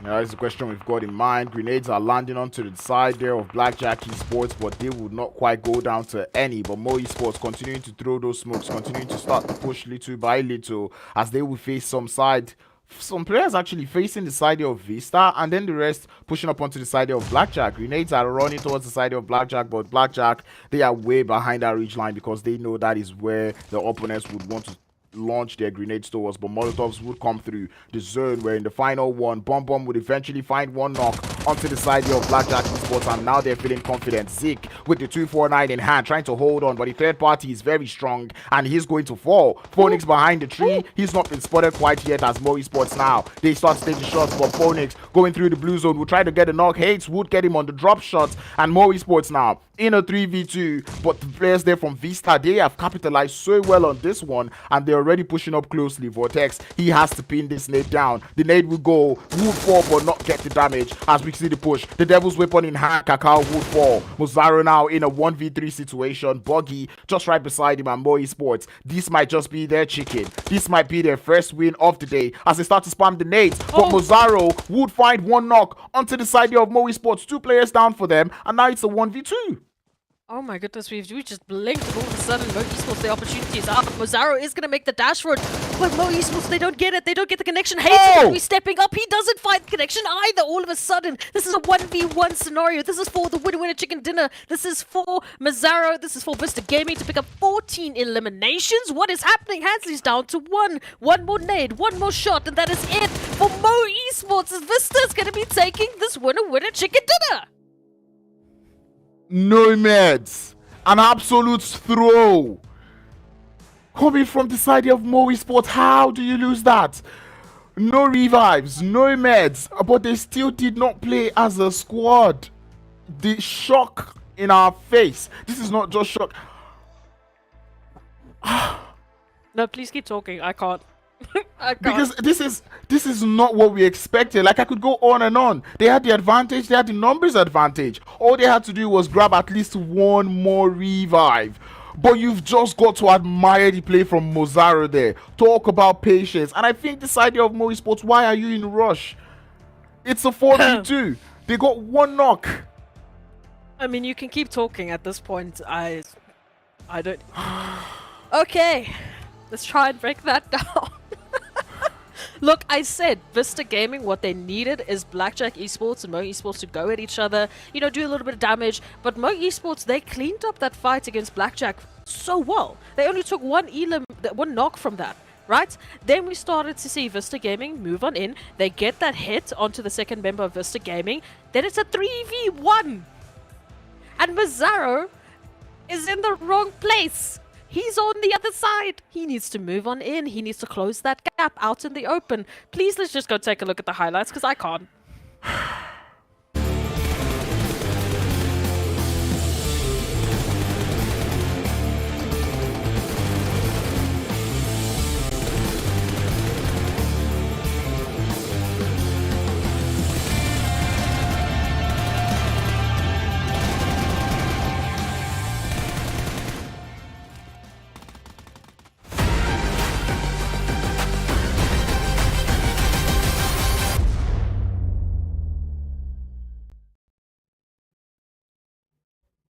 I'm just gonna give like a second of silence. That happened, yes. We had to look at it again, you know, I just had to double check the highlights if we saw wrong. You know, maybe we got things confused, but no, we didn't. Moe Esports, I'm so sorry to say they did not get that winner chicken dinner. Again, a great amount of eliminations for them. It's going to hit them hard, and I hope they check out the VODs, because that is wild. But we have to give it up to Mazzaro. I mean, what a clutch. What a clutch. A 1v3 clutch. That was a beautiful clutch, and you've just got to admire the switch of focus, the switch of aim that came through from Mazzaro, right? Gets one player on the right and is ready for the next player on the left, and that is just interesting to see. Hansley with 0 meds even just added bread and added more butter to the bread. That was a very beautiful play coming through from Vista. I like the fact that they capitalized on that third party onto the side of Blackjack, because Moe Esports got the knocks, but Blackjack Esports, but Vista Gaming got the thirst, which means the eliminations go over to the side of Vista. But let us see those overall rankings and see just how many points these teams were able to get. Oh, it was spicy. I mean, let's take a look at it. Vista Gaming with 14 eliminations. The steal from Blackjack, the steal from Moe Esports.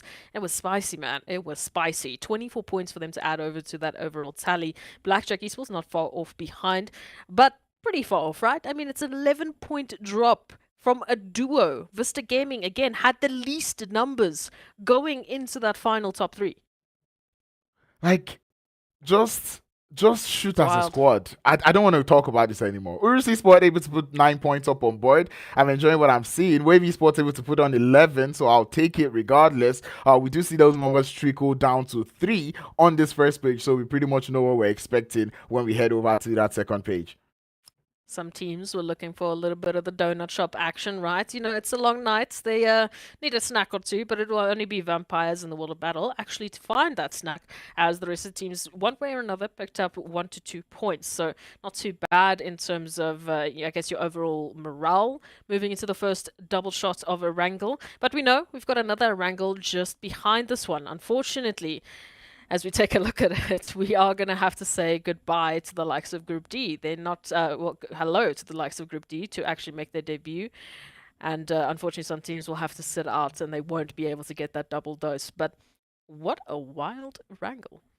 Yeah, very, very wild Erangel that we saw. We saw a lot of wild plays in the Erangel. The zone was wild to even get things started. And part of plays that we saw giving wild gameplay was the side of CRYPTICS, right? We saw them go for that very wild split that they go for. It did not quite play out well for them. They only got 1 point to head out of this game. And I really don't want to see this one. Triple Esports have not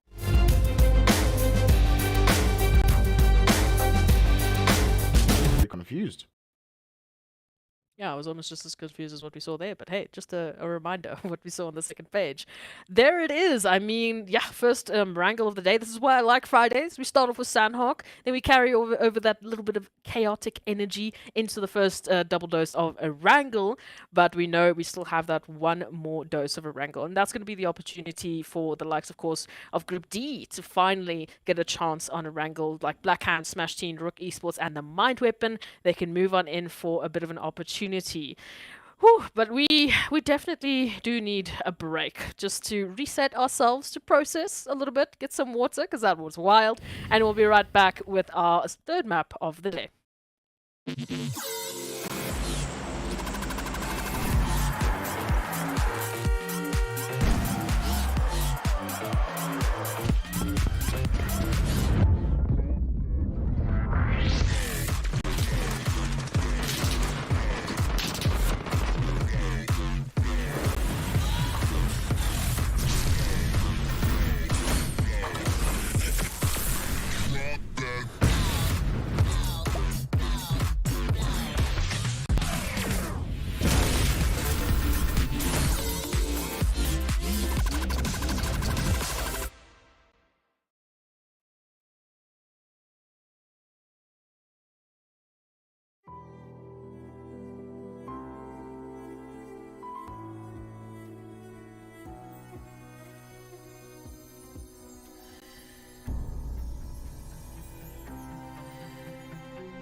Hello and welcome back to PMPL Africa. It has been a wild ride. Let me just tell you, if you've missed the first two matches, go back. Just go back and watch it, okay? We're going to be talking for a little bit now. Just go watch the ending bit of Erangel. Go watch the ending bit of Sanhok. It has been crazy to witness what these teams have been bringing into the final moments of these maps. We obviously just had our first Erangel of the day, second map of the day, where VISTA Gaming stole everything. They stole eliminations from Blackjack. They stole eliminations from Esports. And then they stole the winner chicken dinner. I mean, we gave it up to Wave Esports for being the cheekiest team, but I think we need a new crown. We need a new cheeky king, and that is going to be VISTA Gaming. Hey, I'm the only crown.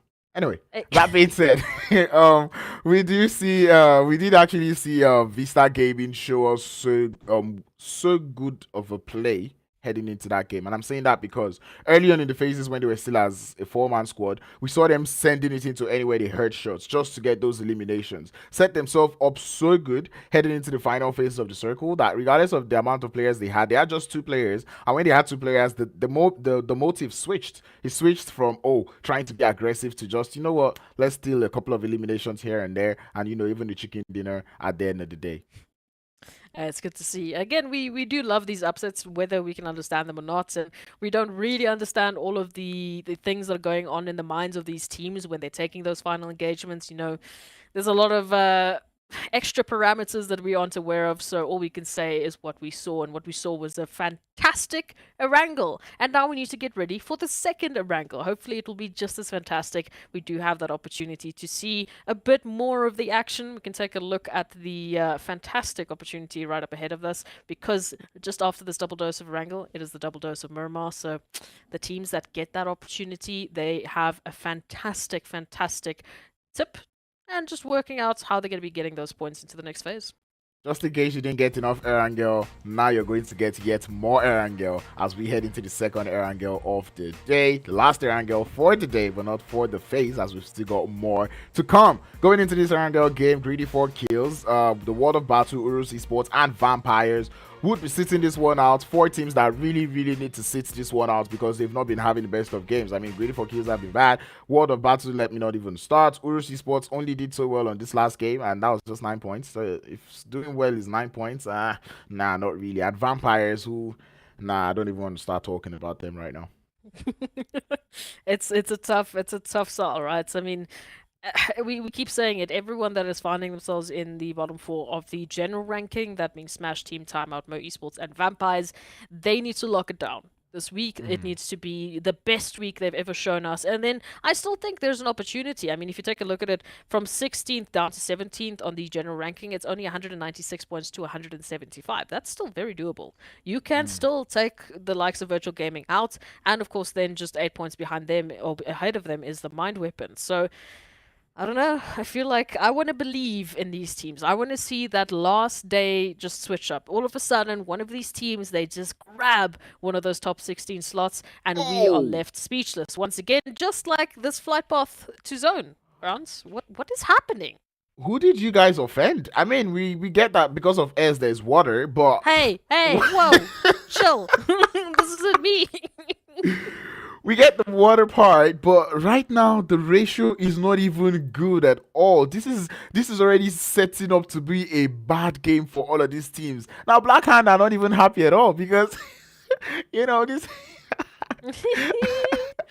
I'm telling you, whenever Blackhand is on the map, it's like the zone just avoids Yasnaya. They're like, listen, we are not going to the east. Say goodbye. We are just going to the opposite end, even to the military base island. We've seen 2 more military base islands in this PMPL more than I've seen in pretty much my entire career of casting PUBG Mobile. So it is wild, but hey, I'm liking it. I don't know if someone fiddled with something at the back end on the PUBG Mobile, back end code, that they were just like, these zones, they're too nice. They're way too nice. We need to really put these teams to the test. And this is Erangel, right? It's not like Miramar. If this were to be Miramar, you can easily get into a vehicle, start your rotation early, and go and loot somewhere else. But this is Erangel. There's no way you're going to pull that off, right? It is very tricky to do that. So right now, it's going to be a whole lot of rotational skirmishes going on in this circle because, as we know, a couple of teams like to rotate early, right? And it's not just one. And then there's a couple that like to rotate late. So we definitely, as we're seeing the early rotational skirmishes, we would also be getting some late rotational skirmishes, teams fighting in the blue. And I feel like this Erangel game is a nightmare for pretty much all the teams in the lobby right now. It's a nightmare because we've only got 2 teams actually in the zone. When we were looking at it, we only had RUKH. MEA Esports have just made that threshold cross, so they should be in the zone now as well. But they're the first 2 teams, and the only teams currently in the zone. Everyone else is just outside, just hunkering down, looking for vehicles, because that's all that they can do right now. Man, this is wild. But with that being the case, right, if we try and break this down, a lot of teams obviously going to have to give up on their usual job sites just because... I mean, for them to now just get into a vehicle, take that drive all the way up, they might as well just loot where they can find a spot. And that brings a very interesting idea now, because we're going to have such a heavy eastern rotation into the zone because most of the teams are going to be moving from that side. That's what you said. You know, those rotational clusters are going to happen. This is where we're going to get teams in very awkward situations with not the best loot necessarily, depending on when they're rotating. Now finding themselves in a full-on battle with, let's say, 1 to 2 to 3, maybe even 4 teams. All of a sudden, we might be losing members before we even get to the next stage. And this is where it even gets more tricky. The zone is not just all the way away from the teams. It's also one of these zones where you have to pick between two halves of the zone. So it's like if you make the wrong call, if you're on the south and the zone goes up to the north towards Zaki, it's a problem. If you're on the north towards the shooting range, which does not have so many playable area, and then that zone goes down to the south towards Jojopo, Mount Everest, it's another problem. So like all of these teams are in a whole lot, and I feel like this is a situation where you have to give your IGL maybe like a bottle of Monster or a can of Monster to drink because he needs it. Not a can of Monster. I agree with the first one, the bottle of Monster. Like, we need to up the ante here. You're going to need all you can get to try and help you break this one down and find an opportunity to get into the zone that's relatively safely, as well, still considering your loot. I mean, again, thankfully, this is why they do this, not we. We're just here to watch. I would not want to play this zone. I don't even want to get started. But hey, when we talk about that, right? When we talk about the zone, I mean, we have the likes of Zaki, Shooting Range, Gatka, Hospital, Everest, Ruins. Those are all the locations, and of course, the entire western portion of Erangel still open.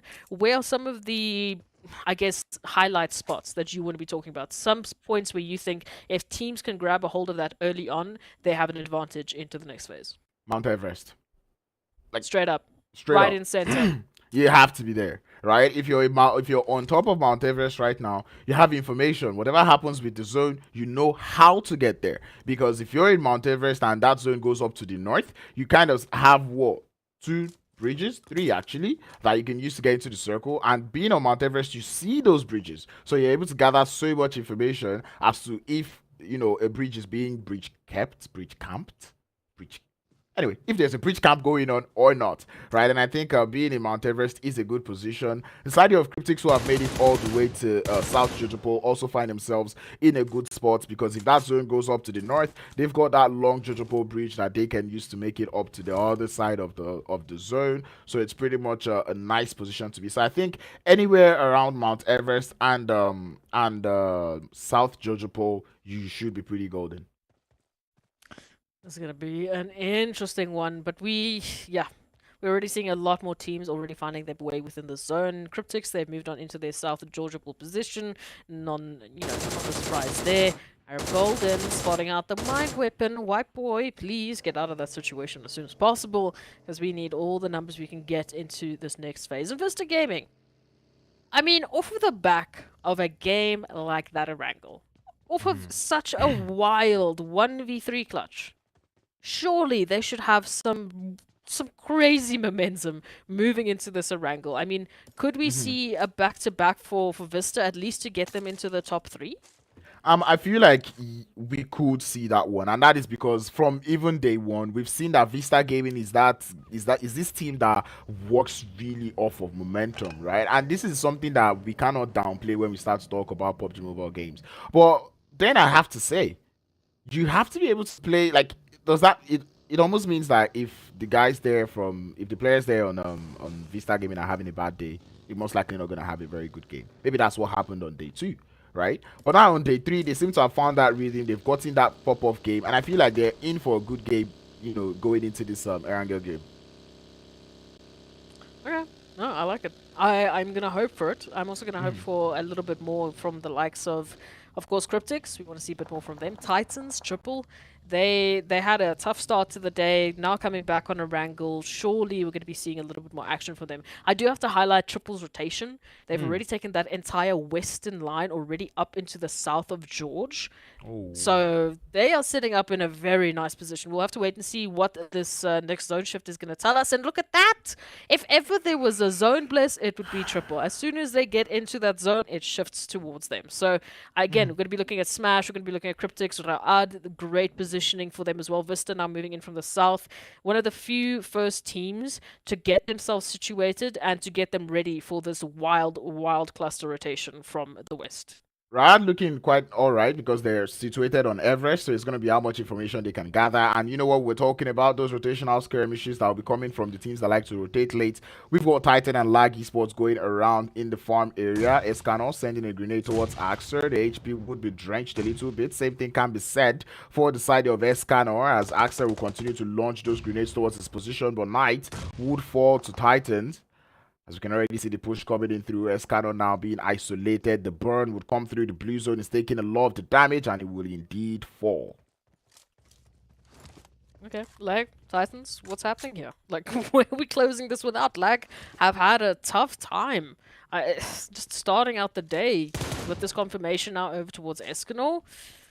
Yeah, this is going to be an interesting position now. Lag find themselves in with the, I believe it's a duo that they still have left. So it's not the worst, it's not the best either. Triple Esports, as you said, that Georgiable rotation that they have run has found them a little bit of success because now they have an opportunity to pick up more than the 2 eliminations they already have. Oh, there we go, 3 eliminations they already have. So I'm liking this. CRYPTICS, that was actually CRYPTICS that they stole that from. My goodness. So Triple just kicked CRYPTICS out. Yeah, I was going to say, like, this is coming as a huge surprise for the side of CRYPTICS. Because, like I said, they were holding a good position. But I'm pretty sure they were not expecting a team to be on that side. Because I'm sure CRYPTICS wanted to come and hold that bridge, giving one of the entry into the circle. But they go to the bridge and there's like, hello, it's Titan. But anyway, out here on the south side there of Raad, who was in the center, Raad would decide to get away from Mount Everest as they head towards the hospital area. But then they're being met by the side there of VISTA, and we already know VISTA already having good momentum, finding 1 knock already. Looking for a bit more, of course, as they're just trying to get some information here to work with. They do not want to full send this blind. That would be a tough decision, although Rami is just going to be sticking out, and we're seeing some haircut talk in chat. Well, how do you like that for a haircut? Rami now going to be down to the ground. Gazi going to be confirmed out as well. Vista, now they know this is time to send it. Yep, they need to send it as a full squad because this is the hospital we're talking about. There's so many wards, there's so many rooms that all of these teams could actually hide in. And you can see the side of Rad already playing this one very nicely. So they need to start getting into that circle, or they need to push this one as a full-man team. Else they're going to start losing players one after the other.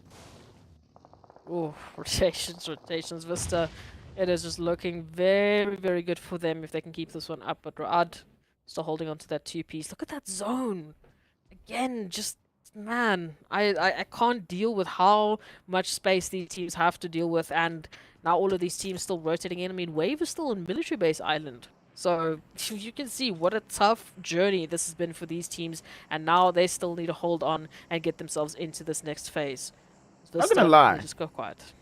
Yeah, not gonna lie, I'm impressed as to the amount of teams that have made it in so far, you know, into this next circle. And this is just nice to see that these IGLs, these teams, they're really adapting to whatever PUBG Mobile is throwing at them, right? And this is not just even a matter of who is in the lobby. This is a matter of what the game is giving to you. Because this was a very uncomfortable shift coming through, and all of these teams have been able to make it in one way or the other. Now, this zone being on that southern side means there's so many buildings, so many compounds. It's almost like a Los Leones city finish going on here. So you're going to have to watch every single angle that you have.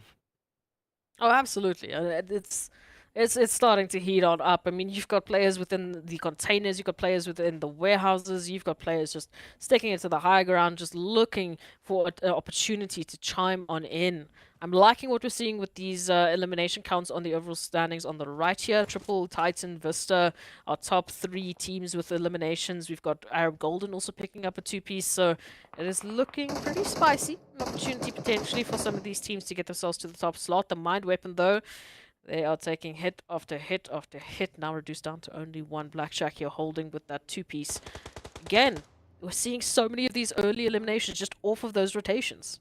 Yep, side of Blackhand already capitalizing on Mount Everest. It still has a little bit of sight in that zone. Vista holding a very nice split in the center of the circle. Smash team, I like the fact that they've made it all the way to South Jojopo. They decided not to go into the city because no one wants the trouble of Triple Esports. So that is nice to see. And Triple Esports right now, we've themed this week's space.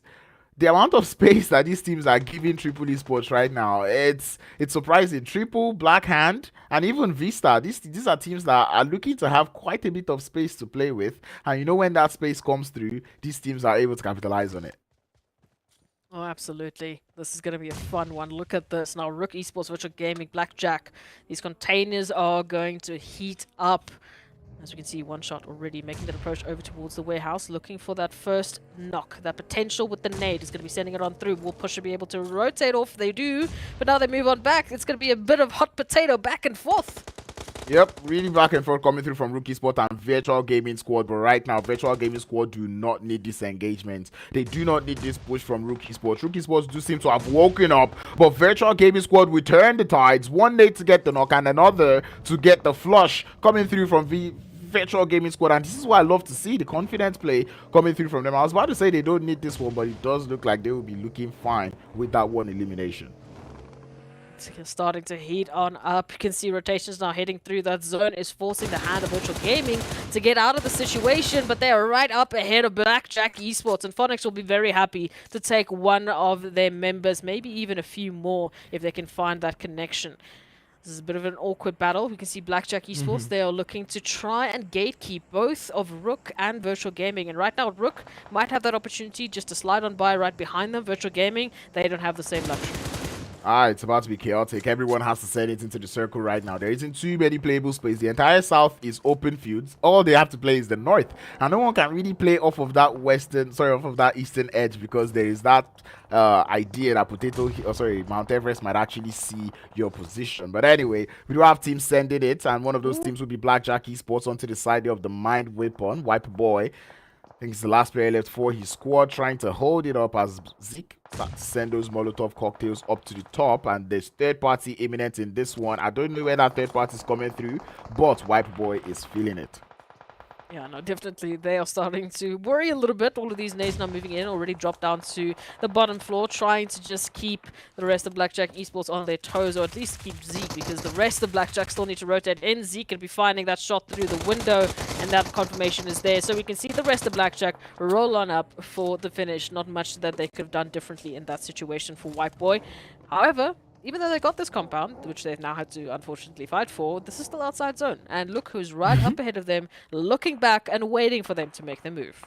Yep, it is the side there of Arab Golden waiting for them to get into that circle and start to take them out one after the other. Mo Esports do get eliminated on the other side because they were one of those teams on the south as they jammed with the side there of Titan and Wave Esports. I would give them this one, like, okay, it happened, but at the end of the day, Mo Esports, they actually need to keep putting points up on board. Titans on the south, Triple on the west, and Triple, like I said, they're having a little too much space to work with.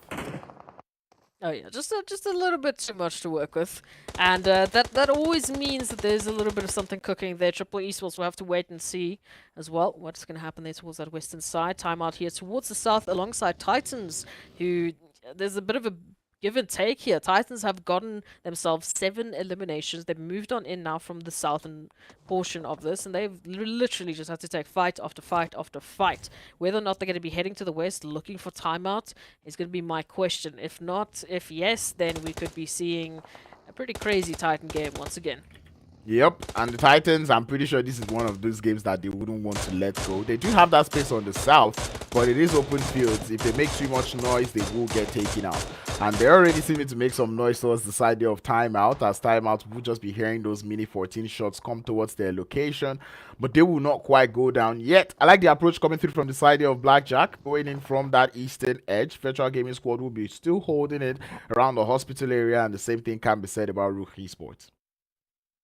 I'm really starting to wonder about Triple Esports. They are running this 2-1-1 split. Chemo just holding the compound. Now that zone moves on in. They know those compounds are open. They make that rotation in.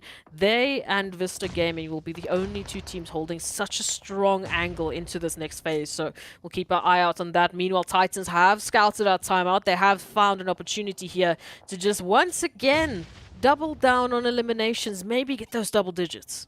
Yep, the side of Timeout trying to play so passive, so much smokes being played, and the fact that they're letting so much smokes fly out is giving Titans a little bit of that confidence that, you know what, this team we're going up against is probably a little bit scared, right? And you can just see them chunking in those grenades towards their location. Matter of fact, I'm very surprised to see them pulling away from this one, but it does look like they'll be looking to capitalize or prioritize the zone first before they start to look for those elims. I mean, 7 eliminations, pretty much settled, it's pretty much good. And I was going to say, Vista Gaming, they were in the hospital area, and they need to get out of that hospital to start to hold those high grounds. Well, they're still in zone holding that position, right? But we'll wait to see if they'll be able to use it to their advantage. Like we said, time out. This is the wrong place to be rotating. In Triple Esports have been waiting for a team to make the approach. They once again up to no good, just sticking it to the outskirts, just picking up every single team trying to rotate in, and it is looking good. Icy finding Abdul, and now all of a sudden, time out. They have been reduced down to what I believe is only one member, and it's Ragnar, who is so close to danger. Yep, Titan Gaming, they were being met by the side there of Blackjack on that southern edge. They would lose one player as he goes down. The rest of the team looking to form up quite carefully and slowly. Up there on that northeastern edge, we still have the side of Virtual Gaming Squad going toe-to-toe with Arb Golden. So you can tell like there's a lot of engagements going on in every part. But Ragnar now will get pushed by the side of Triple Esports, and too many numbers would send him back to the lobby. Up to 7 eliminations decided from Triple Esports. And guess what they have? Space. So much space, so much zone, so much cover. This is looking very, very good here for Triple Esports. Potentially even a, I don't know, maybe a wild 15+, winner on a chicken dinner that we can see moving in for Triple Esports. Then they can make sure on the overall standings that they put a lot of space between themselves and Black Hand. But we'll see Titans, will they be able to stick into this rank? Will they be able to survive this? Blackjack Esports, they've moved on in. They've already picked up those 3 elims, and now they're staring at Titans, looking to add another 3 to the tally. Blackjack on 6, Titans on 9. The shots will be coming through. Phoenix will get spotted in the ground as he does go down. And we can already see the shots coming in through. Zeke trying to find that elimination, but will not quite get it. The HPs getting chunked time by time, and that's going to be a GG well played, as Blackjack Esports would eventually get sent back early in this game. Down to 8 teams now, and there's so many players alive. The side of Triple Esports are still out here holding on to so much space on that western edge. Arab Goldie now on the north, they have to face up against RUKH Esports, and then there's Raad, who's been in the hospital all day. The question is, who's going to be the first person to be discharged? Doctor, paging Doctor. We've got 3 teams here that are looking to get themselves discharged, and unfortunately, they're going to be moving in from that northern side. That zone's not even going to help them out even a little bit. All of these 3 teams need to basically disengage, abandon what they were planning, and get out of here. The longer they waste, the more danger is going to be building for them. You can see Arab Gold and RUKH Esports, a little bit of back and forth, hide and seek if you want to call it that, but the shot comes out. DBS is going to connect. Again, Crowns, if they rotate out now, they're going to go straight into Vista. And Vista Gaming hears all of this and they're waiting. They're like, one of you is going to get out of here. Please. And I like the fact that they're not making the same mistake they made, or like some of the other teams have made, where they go for a third party when the kill feed is not really making, or is not really popping off, when they're not really having so much info. So the side of Arab Golden, I was going to say, Hospital is like one of the most confusing places to play, especially when you now have 2 teams in there. Side of Rad is going to dip from that situation because they want none of that smoke, but they have to get to the circle. Arab Golden will be the ones taking the most of the damage heading into this leaving the hospital.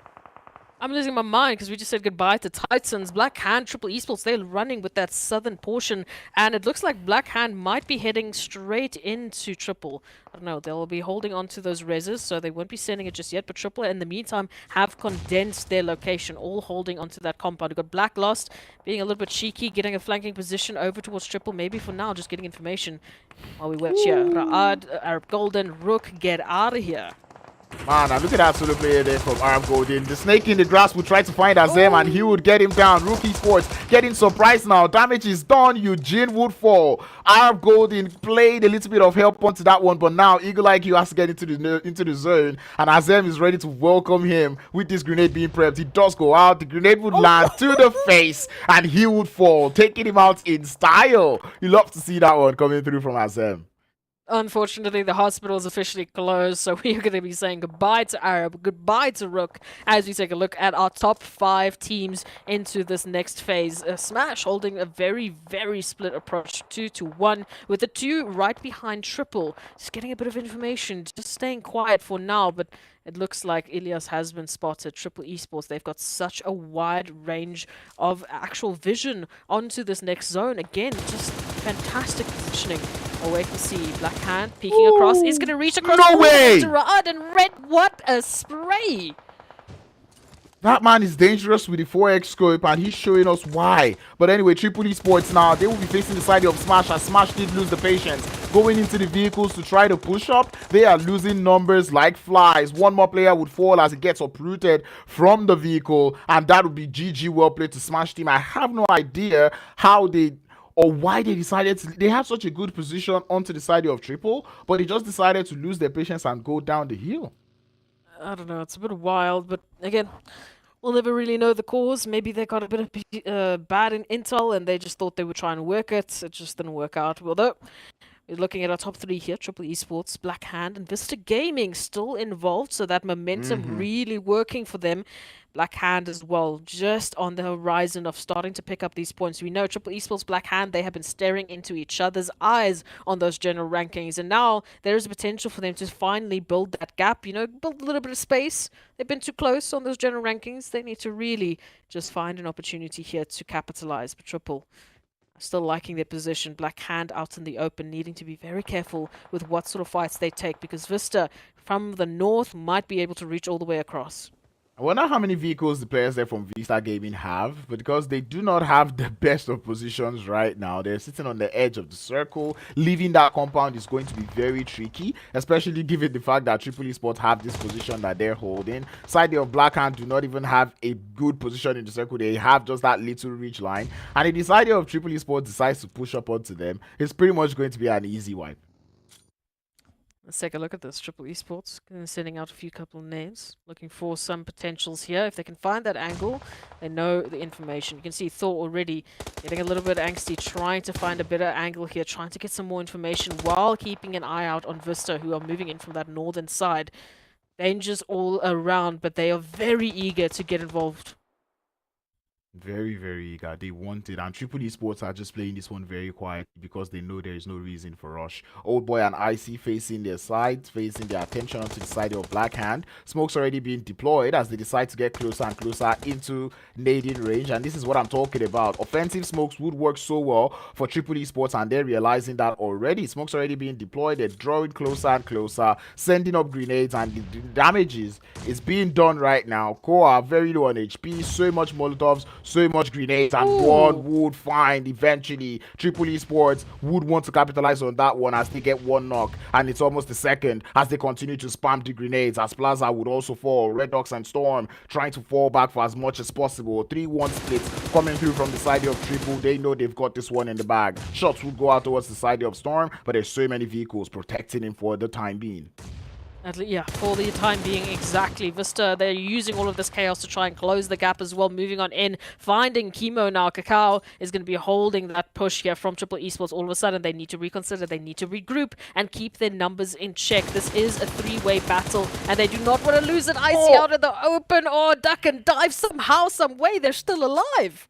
Somehow they are still alive, one way or the other. The side of Black Hand have decided not to fall just yet, but old boy, he's got the angle to find the knock up onto the side of Black Hand. RUKH will be the first to fall, and I like the patience coming through from RUKH, from old boy, because he understands he cannot overextend. Kakao has that very dirty angle that he could use, and old boy is just looking for alternate ways, but Black Hand, they are falling like flies as they lose one more player, Plaza, to the side of Vista. Triple Esports are currently up with 12 eliminations. They've already reached that double-digit marker. Vista and Black Hand equally only have 4, and now they're staring down a battle of a very awkward fight. Bizarre out in the open is going to find RUKH. Good nade. However, we still have Black Hand in this one. For how much longer? I have no idea, because there's the follow-up nade. Storm down to a sliver of HP. One more grenade is all that is needed to take down the side of Black Hand. And Triple Esports, I don't know how aware they are of how many players are left in this little gutter, in this little trench that they find the side of Black Hand. But man, Thor, you've got to admire the hold that he has on the side here of Vista Gaming. He's deciding to play that off angle, trying to gather as much information as possible. BSK will take some shots towards Triple. That's going to expose this position for the time being. The side of Black Hand are just out there hoping that everyone forgets about them. There is nothing that they can do in that position as they're just holding it up. Everyone is in the grass. Everyone is in the floor looking for that pixel out of place. And smoke grenades would be used as decoy, would be used as distractions from these teams. Going to be a very awkward rotation, although I'm still favoring Triple. They've got the better numbers. They're going to be hearing those shots come through. Mazzaro is actually going to be stepping up to take down Black Hand. Now this is the push for Triple Esports. They've got 2 more bits of information. They've got a better spread. Old Boy stepping up, could spot out Mazzaro, and then it's Biscay, and then Cacao left alive.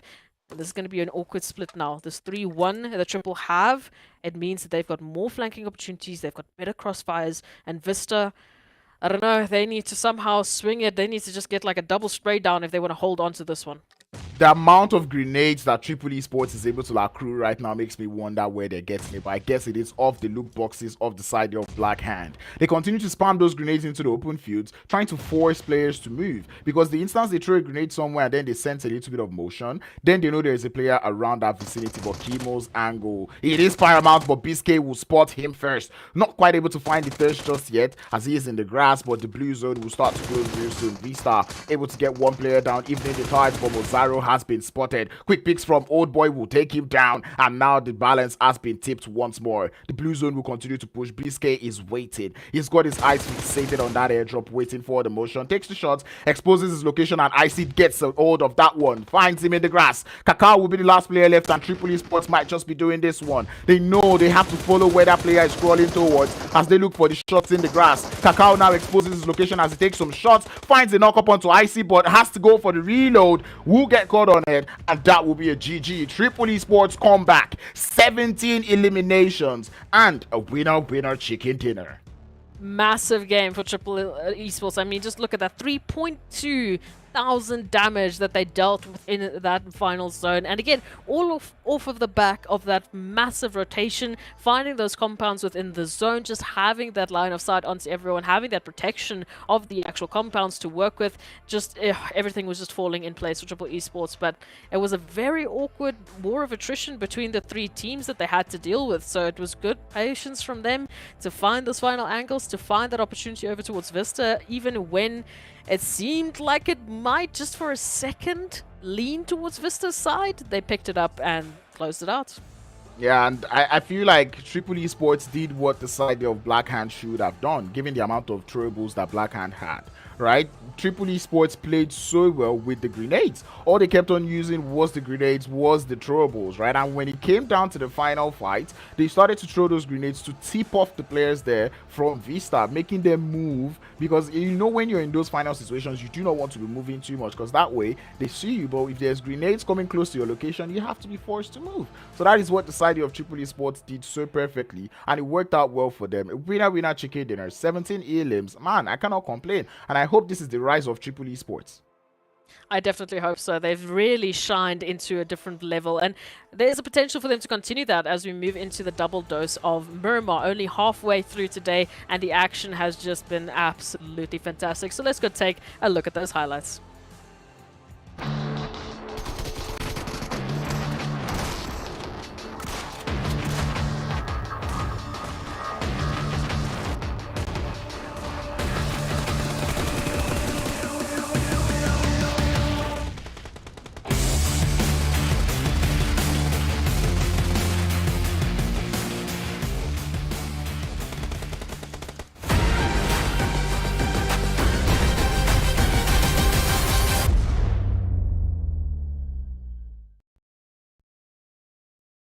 I want to say those highlight and sweet, but they were short and spicy, man. They have just brought in the action here for today's games. But that's going to be the last little bit of greenery we get to see for today. Unfortunately, that was our last Erangel, and we're going to be moving into that double dose of Miramar. It's okay, crowds. It's okay. We've got more for the rest of the weekend. But let's go take a look at those match rankings to see where everyone ended up, with Triple Esports taking 17 eliminations away from the lobby. There's not much left for the rest of those teams. I tell you, 27 points, so much space that they got awarded to them, and they played with it perfectly. VISTA Gaming able to continue with the consistency as they're able to get 12 points up on board. But at the end of the day, 12 points for VISTA Gaming is good. 11 points for Titan Gaming is also good. RUKH Esports having 8 points is good. But when you have Triple Esports with 27 points, these numbers just look like They're They look bad. sad. They look so sad. They're like, oh, you only got 10 eliminations. I mean, Right? why didn't you get 17, bro? I mean, come on.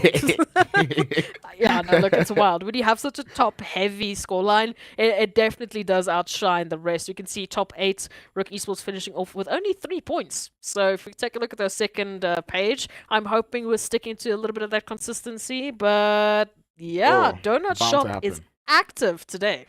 Yeah, and it was a very tough zone to get things started. And you can just tell that not everybody was quite accustomed to that zone. Not everyone is flexible. And I think the teams that we saw on the first page were teams that decided to be a little bit flexible with that new zone. Same thing can be said about Blackjack Esports, as they also played this one with a little bit of flexibility headed into the game. So I really enjoy what I see. And I wouldn't really beat up the teams that did not finish in that top position or didn't even get too many points. It was bound to happen. We would have definitely seen some teams actually going on with with with donuts. Donuts. Yeah, no, some good donuts. I think they're delicious donuts. But yes, let's take a little bit of a break. Maybe we can find a donut for ourselves and get ready for our last 2 maps of the day. We'll be right back.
Your order is here. Oh, thank you, thank you.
Welcome back, everyone, to the PUBG Mobile Pro League for Africa Spring 2023. And before we get into it, I just want to give a massive shout out to Monster Energy, our official energy drink partner for the PMPL Africa Spring 2023 and for just PMPL in general. They've been here since the beginning, so we have to give them some wonderful, wonderful love for making this all possible.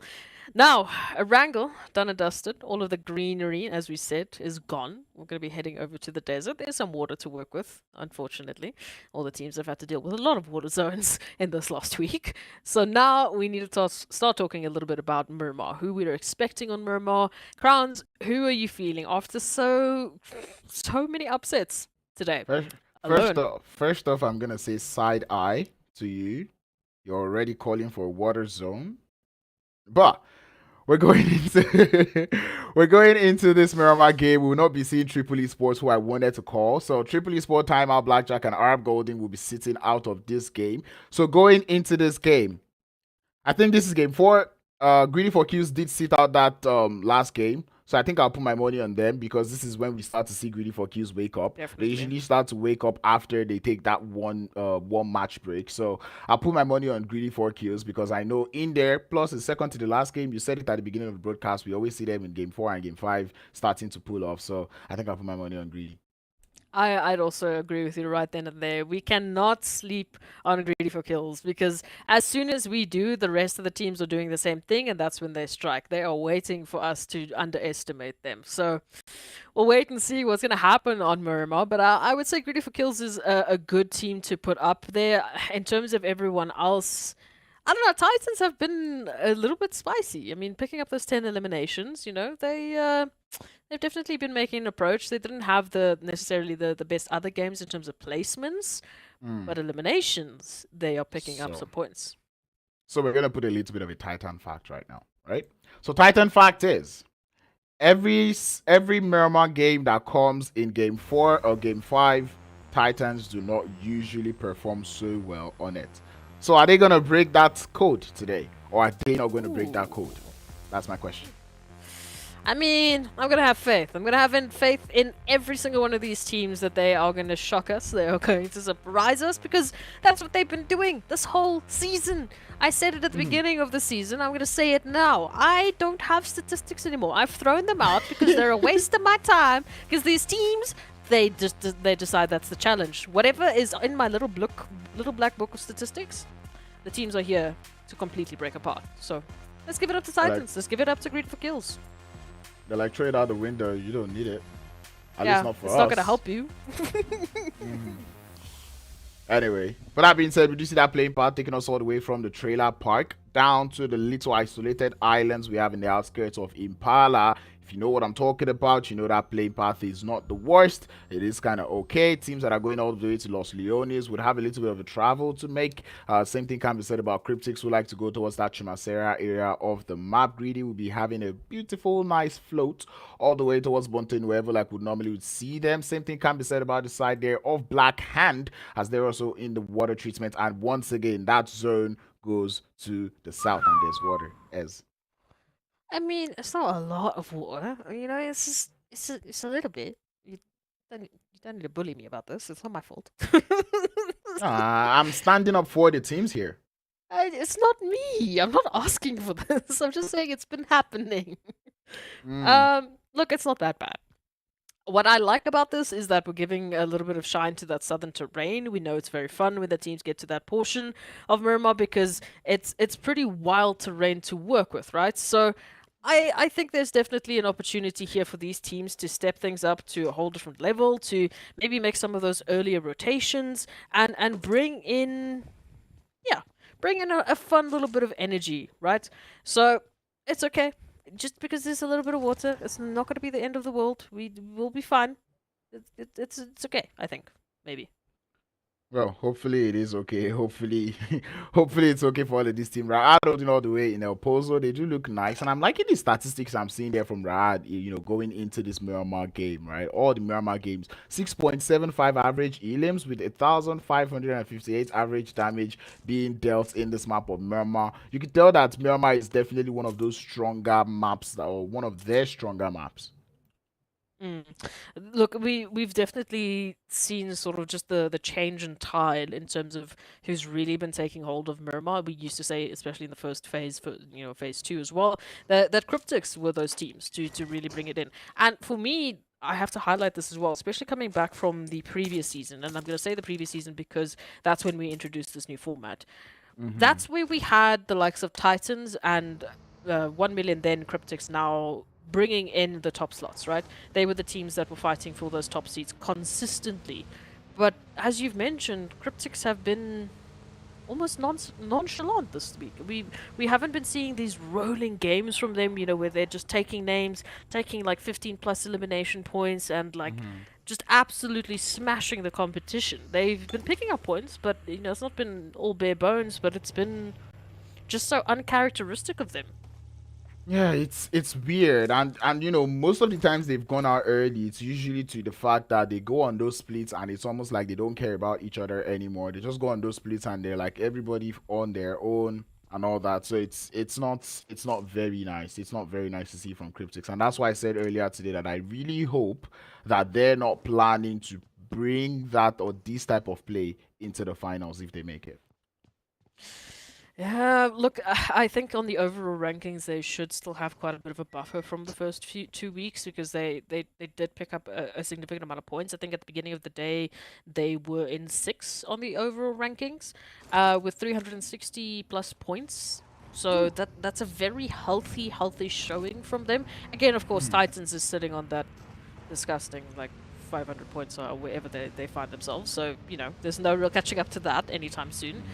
But yeah, I think we'll still see them in finals. I do expect we see a different side of CRYPTICS, or at least a very similar side of CRYPTICS to what we saw in the previous season, where they're gonna, you know, pick up the pacing, start just going ham with the eliminations, and really start dominating the lobby. Perhaps maybe they're trying to fool the rest of the teams, right? Make them comfortable, make them think that CRYPTICS have lost their touch, and then they come back in the finals and they make everyone scared.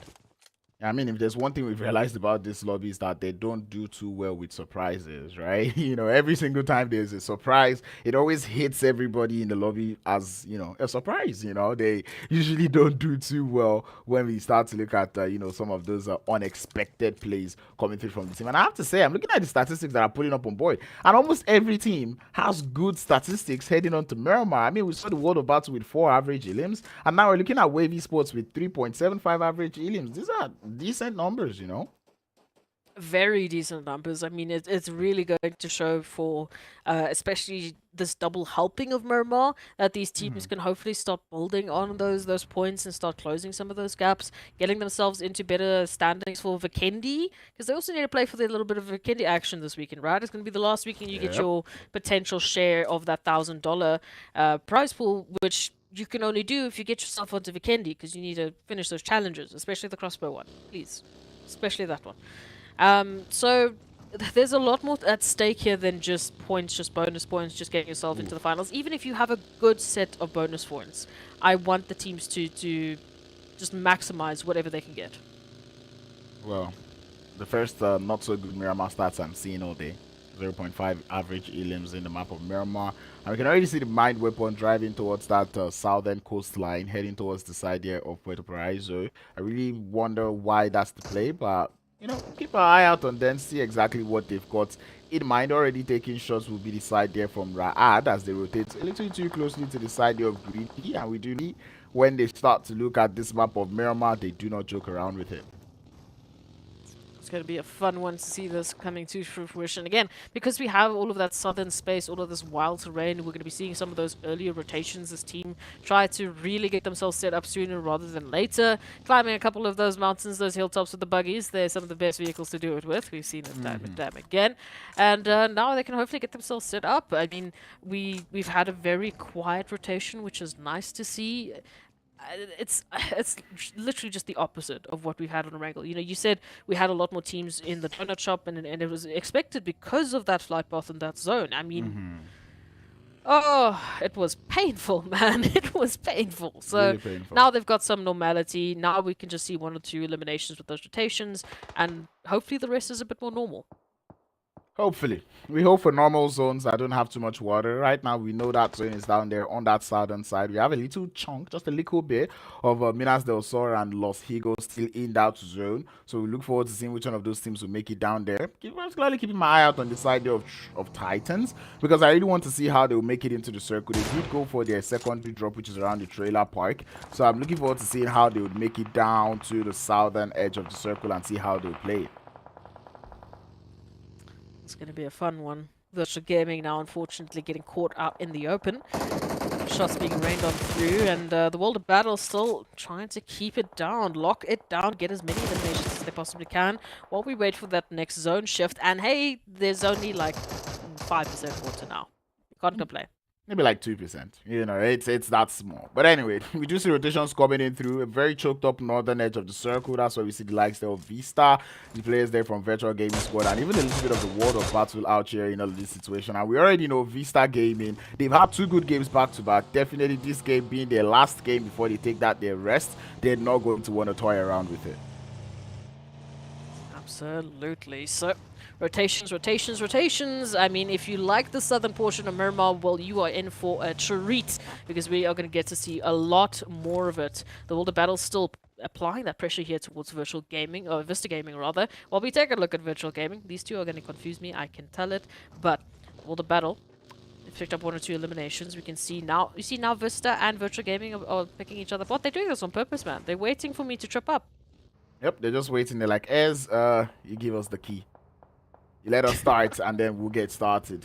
But anyway, rotation still coming through. Smash team would be deciding to stop a little bit on that northern side around the Picado area of the map. Vampires also in the vicinity around there, and both teams do look to want to go at it. Vampires, very surprised to see them stopping in this position, but I guess it would be to just gather a little bit of information before they get into that circle, which is something I would advise. But at the end of the day, you do not want to waste too much time looking around, given how southern that zone is moving. Yeah, now that southern shift is really going to force a lot of these rotations on in, and these awkward rotations are going to happen for, an example, Titans Ra'ad now with that side-by-side rotation. They're going to be running into each other, potentially picking up some of those eliminations. And, you know, this is where we start to see some of the wild ride. I mean, here's again getting caught on out as they just wanted to rotate with their team. Yeah, they were a little bit too slow. You know, they needed to get a bit of car, and it didn't work out for them, and Titans just caught up. And this is, I expect what we're going to be seeing a little bit more of, especially towards the northwestern regions of that zone. Here we go. The World of Battle, Black Hand, finding one another, and just going out into an all-out brawl. One player will be down there for the side there of Black Hand. It's going to be RUKH finding the knock. Actually being knocked right now, so they're going to have to get that revived. The World of Battle, though, not quite pushing up onto that one, as they're getting slowly but surely closer and closer. Kron trying to see if he can get to nading range, pushes a little bit too closely, maybe a little bit of overextending, as he does see that flank coming through from Storm. He's going to let his teammates handle that one. A grenade being sent out, not quite able to find the knock yet, as he's going to receive some nades of his own. Does look to pull away from that fight. They're not in the circle. Storm will take some shots, will not be able to find any. It's going to be an interesting one. The World of Battle with that rotation, that 1-3 split. They need to be careful. Shots moving on in. Now they're out in zone. They're trying to scramble, man. They're trying to get some cover, trying to get closer and closer into that zone. But look at Koha, just bit after bit. They are whittling down the HP bars here of the World of Battle. And this is all that this is doing, is delaying their approach into the zone. The longer they stay out in the blue, the more damage they take, the more they are in danger of falling once again to a third party with teams making those rotations in. I mean, Smash Vampires, they're not far off. They can easily reach across. But for now, their focus and their trouble is going to be Black Hand. And both teams actually do not need this. Like you said, they're not in the zone. So what's the point of taking the fight? Just try to rotate around each other and get into that circle. Try to fight it in when you do not have Papa Blue chunking down your HP. RUKH, though, staying very, very consistent as Mohammed tries to make that exit with the monster truck. Shots would find a little bit of him, but the cover fire is there to keep him alive for the time being. Love to see that one. And that is the type of teamwork we want to see. As Storm would fall for the side of Black Hand, but the World of Battle already up by 3 eliminations. You could tell that they're going into this with the right momentum. This is what we love to see, right? Because we want some of those changing teams. We want some new teams stepping up to the plates. And so far, we've had pretty much a new winner, a new champion in every single map. It's been a treat. And now, after trying to hold on, it's going to find RUKH. A great trade. But now the rest of the World of Battle need to move in and provide that backup. As Zem is going to be the first one up, really applying the pressure here towards Plaza. But they go down. Now Koa and Plaza holding on for dear life to keep Black Hand into this. RUKH still knocked in the background. Storm has been thirsted, which means Plaza and Koa have a decision to make. Do we go for the revive first, or do we try to handle this force being exerted by the side of the World of Battle? Thirst looking to come through a little bit from the side of Black Hand, and it looks like the World of Battle do not want any more of that smoke. They get into the vehicles. Looks like they want to get out of the premises. Probably looking forward to a gatekeep rather than having to fight in the blue zone. Unfortunately, because of that extra bit of damage that Koa actually did to Hazem, the call was obviously made. Listen, guys, my HP is already past half. You're going to move into this, going to have to fight your way out. You're not going to have time to res me in that situation. Maybe if I still had full, you could see they were a little bit like, I think we can do this. I think we can do this. As soon as those HP bars dropped to half, it just wasn't worth it. They're out in the blue. Time is going to be of the essence. So definitely a good call there to disengage, and I like how proactive they were with that. Hopefully they can take a better rotation into this next zone to hold on for this next phase because we still got plenty more teams they need to deal with it. In fact, every single team they still need to deal with because these teams have just been rotating so much better in this Miramar than when opposed to Erangel. They're done with these crazy flight paths. They're done with these crazy zones. They want a little bit of normality. I like the fact that these teams know how to use that wide area that they have in the map of Miramar, you know, rotating in. We can already see players holding up good spaces. Lag Esports going up against Vista on that southeastern edge. Lag Esports being that team that has not been wanting to take fights, I feel a little bit scared for them in that point. But I look forward. I'll keep my hopes up and see how they do. That zone does move all the way to the west. Interesting to see the side of CRYPTICS playing more condensed. This is something that I enjoy to see. It's going to be a fun one. Lag, they've been quiet for this day, and now they've just found Vista Gaming looking to completely shut them down. They do not want Vista to pull none of this nonsense, right? They need to take out Mazzaro. They know what Mazzaro can do, and Mazzaro is terrifying. So you know what? Send them back to the lobby. None of this cheeky stealing the winner-winner chicken dinners, clutching 1v3s, okay? Goodbye. Leave, please. That is what Lag is aiming for. Well, hopefully they're able to get that message across to the side there of Vista Gaming. As we know, Vista, they want the smoke, they want all of this engagement. They're on the southern side of the circle, feeling a little bit confident. You know, they want to take this fight. But man, 2 eliminations already onto the side of Lag Esports. I like that one, and I really hope they can continue to capitalize on that one. The Titans, though, finding the side there of RUKH Esports on that southwestern edge. This is a fight that I'm really, really yearning to see. Also picking up a little bit of Mo versus Vampire action in the elimination feed, and so far it's quite a bit of a back and forth. We'll have to keep an eye out to see who's going to be reigning out Supreme and winning that battle. Here we go. Oh, we don't even have to just keep an eye out. We can get to see it for ourselves. It's Hansley has already picked up 2 with that DBS. Make that a 3rd. Goodbye, Stop. Goodbye, Savage. And hello, Yazan. What are you going to do about it? What are you going to do about that, truly, as Mo Esports now? They are looking to be strong, very, very strong on these pushes. And whenever these guys play together, they actually play better, right? And this is something that we're seeing from them, holding on that fight so well. Yazan now has that information up onto Paradise position, take some shots towards him, would not quite be able to get the knock as they're able to send some grenades, send some Molotovs up to the top of the stairs. And here comes the push. It's a solo push coming through from Hansley, but he will be able to get the clean up onto the side of Vampires. Hansley's on a whole different level, man. Look at this. 3 eliminations. The entirety of Vampires went down because of one player. It's Hansley. Thank you very much. So let's take a look at Smash. Titans and RUKH Esports now over towards the southwestern portion of the zone, fighting for a little bit of that control, but it is going to be a tough battle. A lot of the terrain now to deal with. You can see these dips and gaps that these teams have to deal with, and all that means is there is plenty of opportunity and space for teams to nestle in, to hide it out, and to potentially surprise all of these competitors. Surprise factor is what we're always looking forward to. We do see Raad also going closely to the side there of CRYPTICS up on the northwestern edge. We've got Mo Esports just rotating right in the background. Raad still looking to find that intro knock onto the side there of CRYPTICS, but it's going to be a whole lot of trouble for them to do that one. Greedy up on the top of the hill somewhere on the west. Also nice to see. But ultimately, there's a lot of teams actually on the west right now. You know, we did say GREEDYFORKILLS are going to be picking up a little bit of something. We also said Titans are going to be reining in some of those elims. And now for them to make this happen, they need to take out the likes of RUKH. And there's a good opportunity here. Some nades being sent on out. You can see this 2-2 split now from RUKH Esports could be the difference maker. But Titans as a united force moving in, trying to smoke out all of these players, trying to find them. If they can find that connection, this might be it for RUKH, depending on how these eliminations go. RUKH playing this one very passively, and Titan realizing that one will be going for a split, trying to find a wrap around. Eugene will fall to Axer as the first knock would come through. Bronsberg stands up, his position has been exposed, and Titans get down 2 player. Axer would fall in blues for a trade as Rami is in the smoke, trying to get a knock, but he would fall. Pusher, the last player left, going for the pre-fires, looking for the knock. Mini 14 would be there to seal the damage, and RUKH Esports in the blink of an eye go out to the side there of Titans. I mean, honestly, I would have been fine with RUKH playing that a little bit more passive and waiting for Titans to make the mistake, but they got a bit anxious. That rotation from Eugene just wasn't needed, and then it was just a 1-by-1 stand-up for RUKH Esports as they exposed their position. They went down, and Titans just with the rotation, with the band and holding that they had, it was perfect for them. They just needed them to make those mistakes. Now, CRYPTICS, Raad, who's going to be the team here to fall as we wait and see. Raad moving on into CRYPTICS territory, as they're going to be the ones to make make the move. They have summoned their courage and they are pushing up onto the side of CRYPTICS. Shotguns in hand to prevent the push coming through. But El Chapo, he's got a welcoming nade as one of the players there from Raad would fall. The CRYPTICS now very, very confident.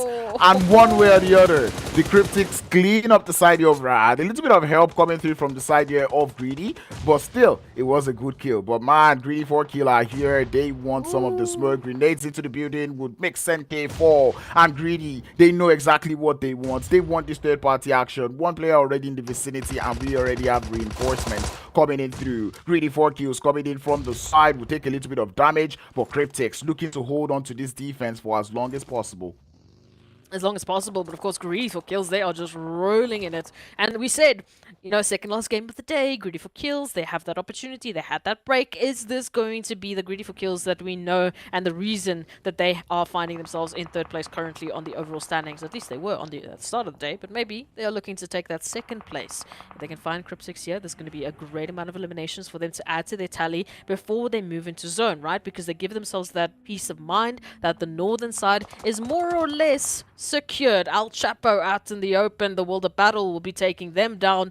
And yeah, GREEDYFORKILLS, they haven't even had a chance to take any of these eliminations because Kron has just moved on in to steal all of them.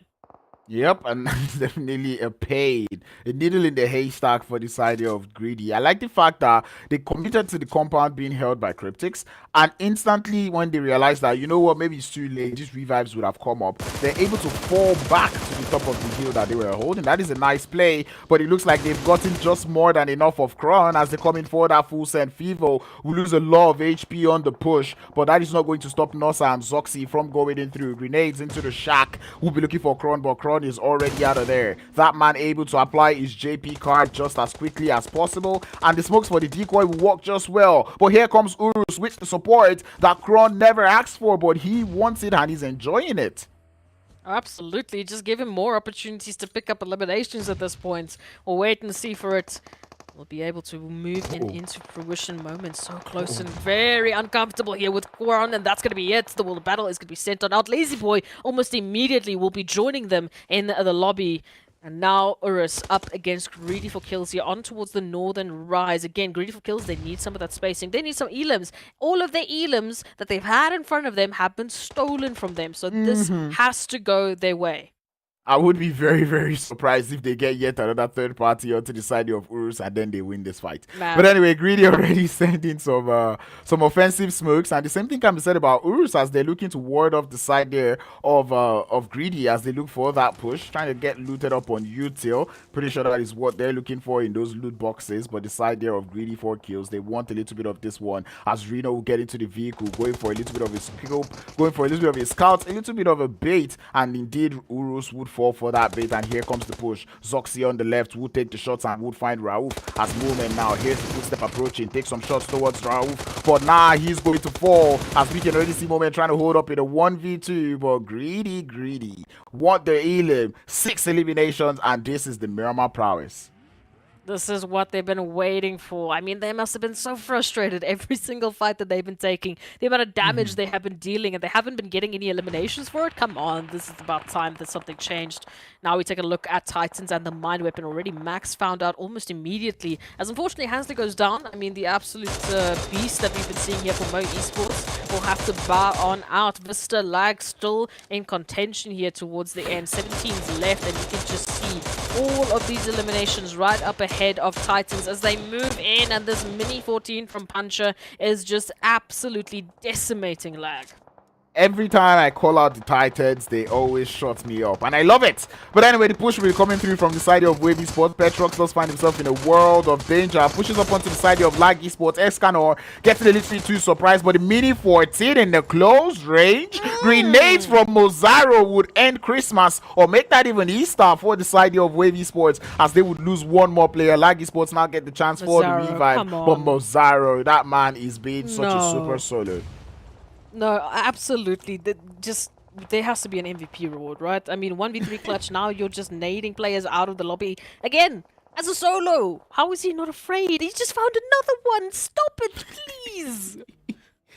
That is the momentum that they work on. That is the Vista that we love to see. This is what we really want to enjoy, and that's nice. I like what I'm seeing. But anyway, Titan Gaming heard the noise. They want a little piece of the action. Here comes the push, but Mozaro now, he does seem to be the center of attraction for Lag Esports as they will start up on that push. Mozaro now hits the deck. He's in the middle of Wave Esports and Lag Esports. Definitely not where he wants to be. Trying to fall back, but A9Q trying to trace him with a grenade. It's a good one. Lands, does the damage, but not quite getting the knock.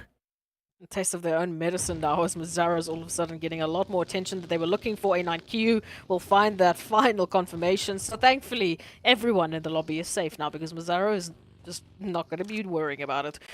My goodness, honestly, needs an MVP reward. Let's take a look here at Titans and Lag moving on in towards that southern position. All of a sudden, Mexico in a lot of danger as the rest of Titans are swarming in on their position. A9Q finished off in a matter of seconds as well. The Titans, they will say goodbye alongside GREEDYFORKILLS to Lag. The Titans now holding the southern portion. We've got a Wave right up ahead of them.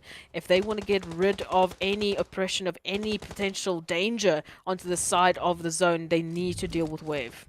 8 eliminations to the name for Titans, and you can already tell that they're onto something. This is one of those super Miramar games that Titans seem to have. And right now, Greedy, they're still alive, but still, when you've got the Titans rampaging this way in Miramar, you should be scared. Wave Esports still alive, and the Mind Whip, we can say the same, but Greedy wants a piece of the action. Delhap with the grenade will not be able to find the knock, but he would fall instead. 2 players in the shack, the Molotov goes. The Moran is there. Max feels it, and Max goes down. Talk about a perfect execution from GREEDYFORKILLS for Titans. They're third party and they want the shots and they're taking the shots. 7-second execution here for GREEDYFORKILLS, so you can imagine 2 seconds later you suddenly have the entirety of Titans moving in to take you out. This is going to be the challenge here for GREEDYFORKILLS. If they're going to be convincing us that this is their game, this is their winner chicken dinner, it starts here with Titans. It starts here with them defending their position and taking down Teak with a beautiful angle. This is an opportunity for GREEDYFORKILLS to now just recover. Fervo coming in clutch out there as Titans will lose 1 more player to the blue zone, rendering them to just 2 players left. Axer and P6 to hold down the fort. But P6 would find Reno in the open field. Takes a couple of shots towards his location, but Zoxy, he is there to take down that man. And these players there from Greedy, they're looking as strong. All 4 players back on their feet.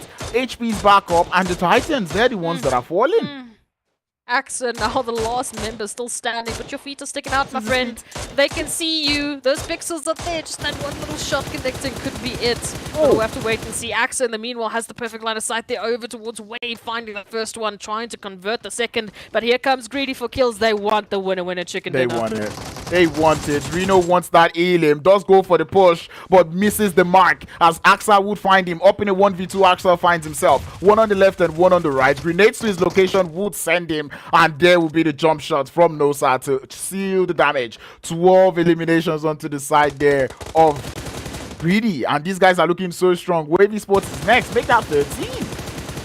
Oh, they are looking for a 15 elimination game. Look at that spray coming through from the side of GREEDYFORKILLS. We've got Hemo down to a sliver of HP. 1 more shot, 1 more connection. And that is going to be a winner chicken dinner for GREEDYFORKILLS with 15 elims. Hemo, there it is, right in the face.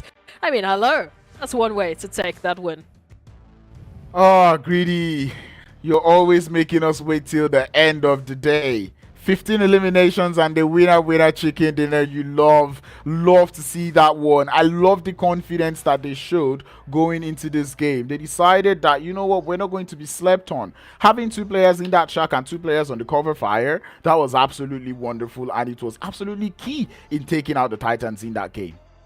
Like I said, I mean, the fact Titans had everything going for them, right? They had the timing, they moved on into GREEDYFORKILLS at the perfect opportunity, really, but then it just came down to those individuals stepping up, finding that opening over towards Teak, then just the immediate turnaround, finding the final shot onto Axo while they were trying to do some damage to Wave. It just worked out. I mean, that's really where the individual prowess from GREEDYFORKILLS starts to shine, and you see why they still have this energy towards the end of the day to be able to just pick up elimination after elimination, win after win. I mean, they still have the highest record for eliminations with a winner chicken dinner on, and of course, it was on Miramar. 22 elims, we're not gonna forget. I feel like that one is gonna go down in the books. But I've got to say, Greedy4Kills doing the opposite of what VISTA Gaming did in that Erangel game that VISTA won. You know, we saw VISTA going for an all-out push, and then at the end they started to steal elims. But on the other hand, Greedy4Kills started off this game by stealing elims, and then close to the end of the day, they started to frag out and take up those aggressive fights. So that's what we love to see. But let's see the highlights on how this went down.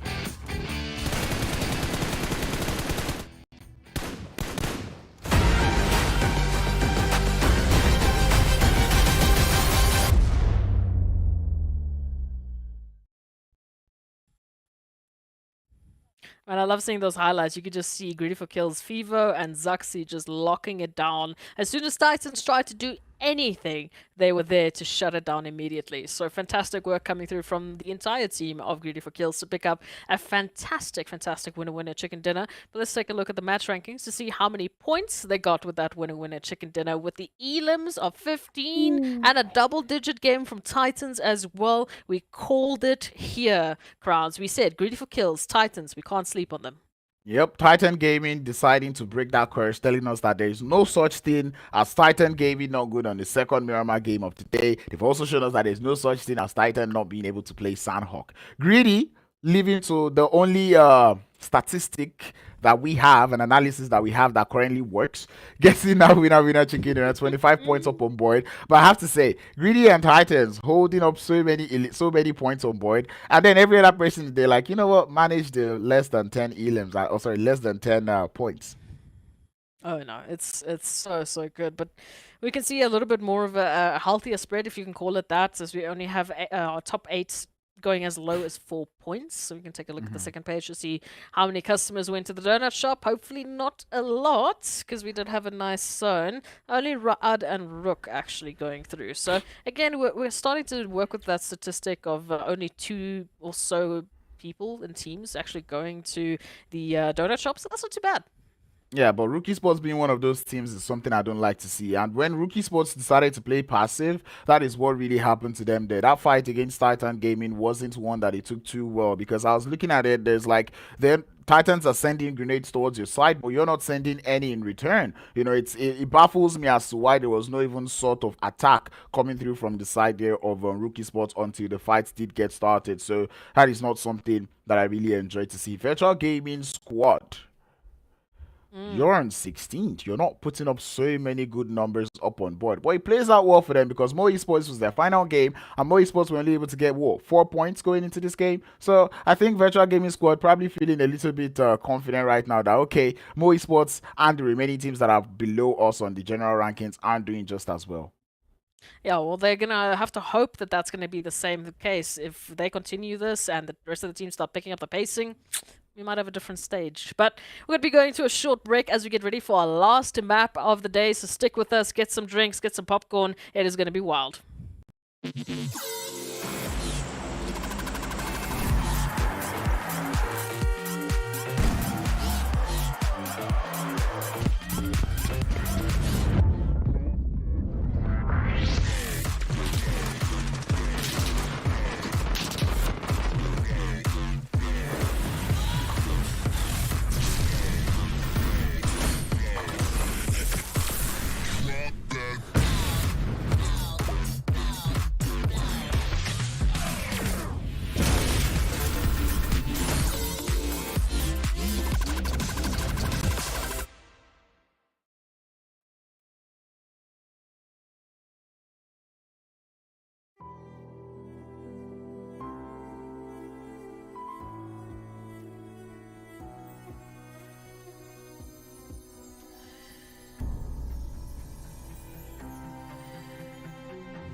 Welcome back, everyone. This is the PUBG Mobile PMPL, of course, here for the fantastic region of Africa for Spring 2023. These teams have really been lighting up our screens in this last week, and this is what we would expect. You know, they only got a couple more days, a couple more matches before we find out who our top 16 are and who are going to be going through to the final. So they need to bring the heat, Crowns. They need to bring the heat. They need to bring the heat. They need to start the hunt. It's Easter weekend. You guys need to start getting on fire. But that being said, we're about to head into the final game of the day. It's going to be none other but Miramar. I'm excited going into this one. I want to say another greedy for kills winner chicken dinner, but let me not jinx it. So I'll probably go for it. Do we actually have wavy sports in this game? Into this one? Let me see. Yes, we do. We do indeed. We actually don't have Mo Esports that are out of VISTA Gaming and Titan. So no more Mizzaro bringing in some absolutely just disgusting violence. How dare you just take everyone as a solo?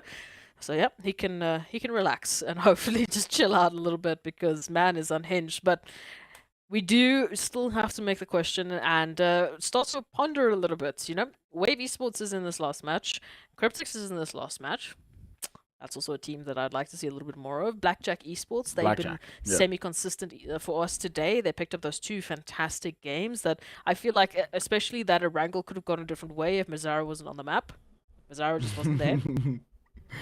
Yeah, Blackjack Esports have been actually putting up good games going into today's games. So into this final game, I look to see what they've got in mind. And well, I actually want to say this because we always see Titan Gaming be that that obstruction to Blackjack Esports, especially when we start to look at like late phases. So maybe now that Titans Gaming is not played, maybe Blackjack Esports might just make it into the later phases of the circle. I mean, that is something that we've seen quite often, where Blackjack steals the chicken from Titan and Titan steals from Blackjack. But right now, there is Blackjack, but there's no Titan. So we're going to keep our eye out to see how this map is going to turn out for Blackjack.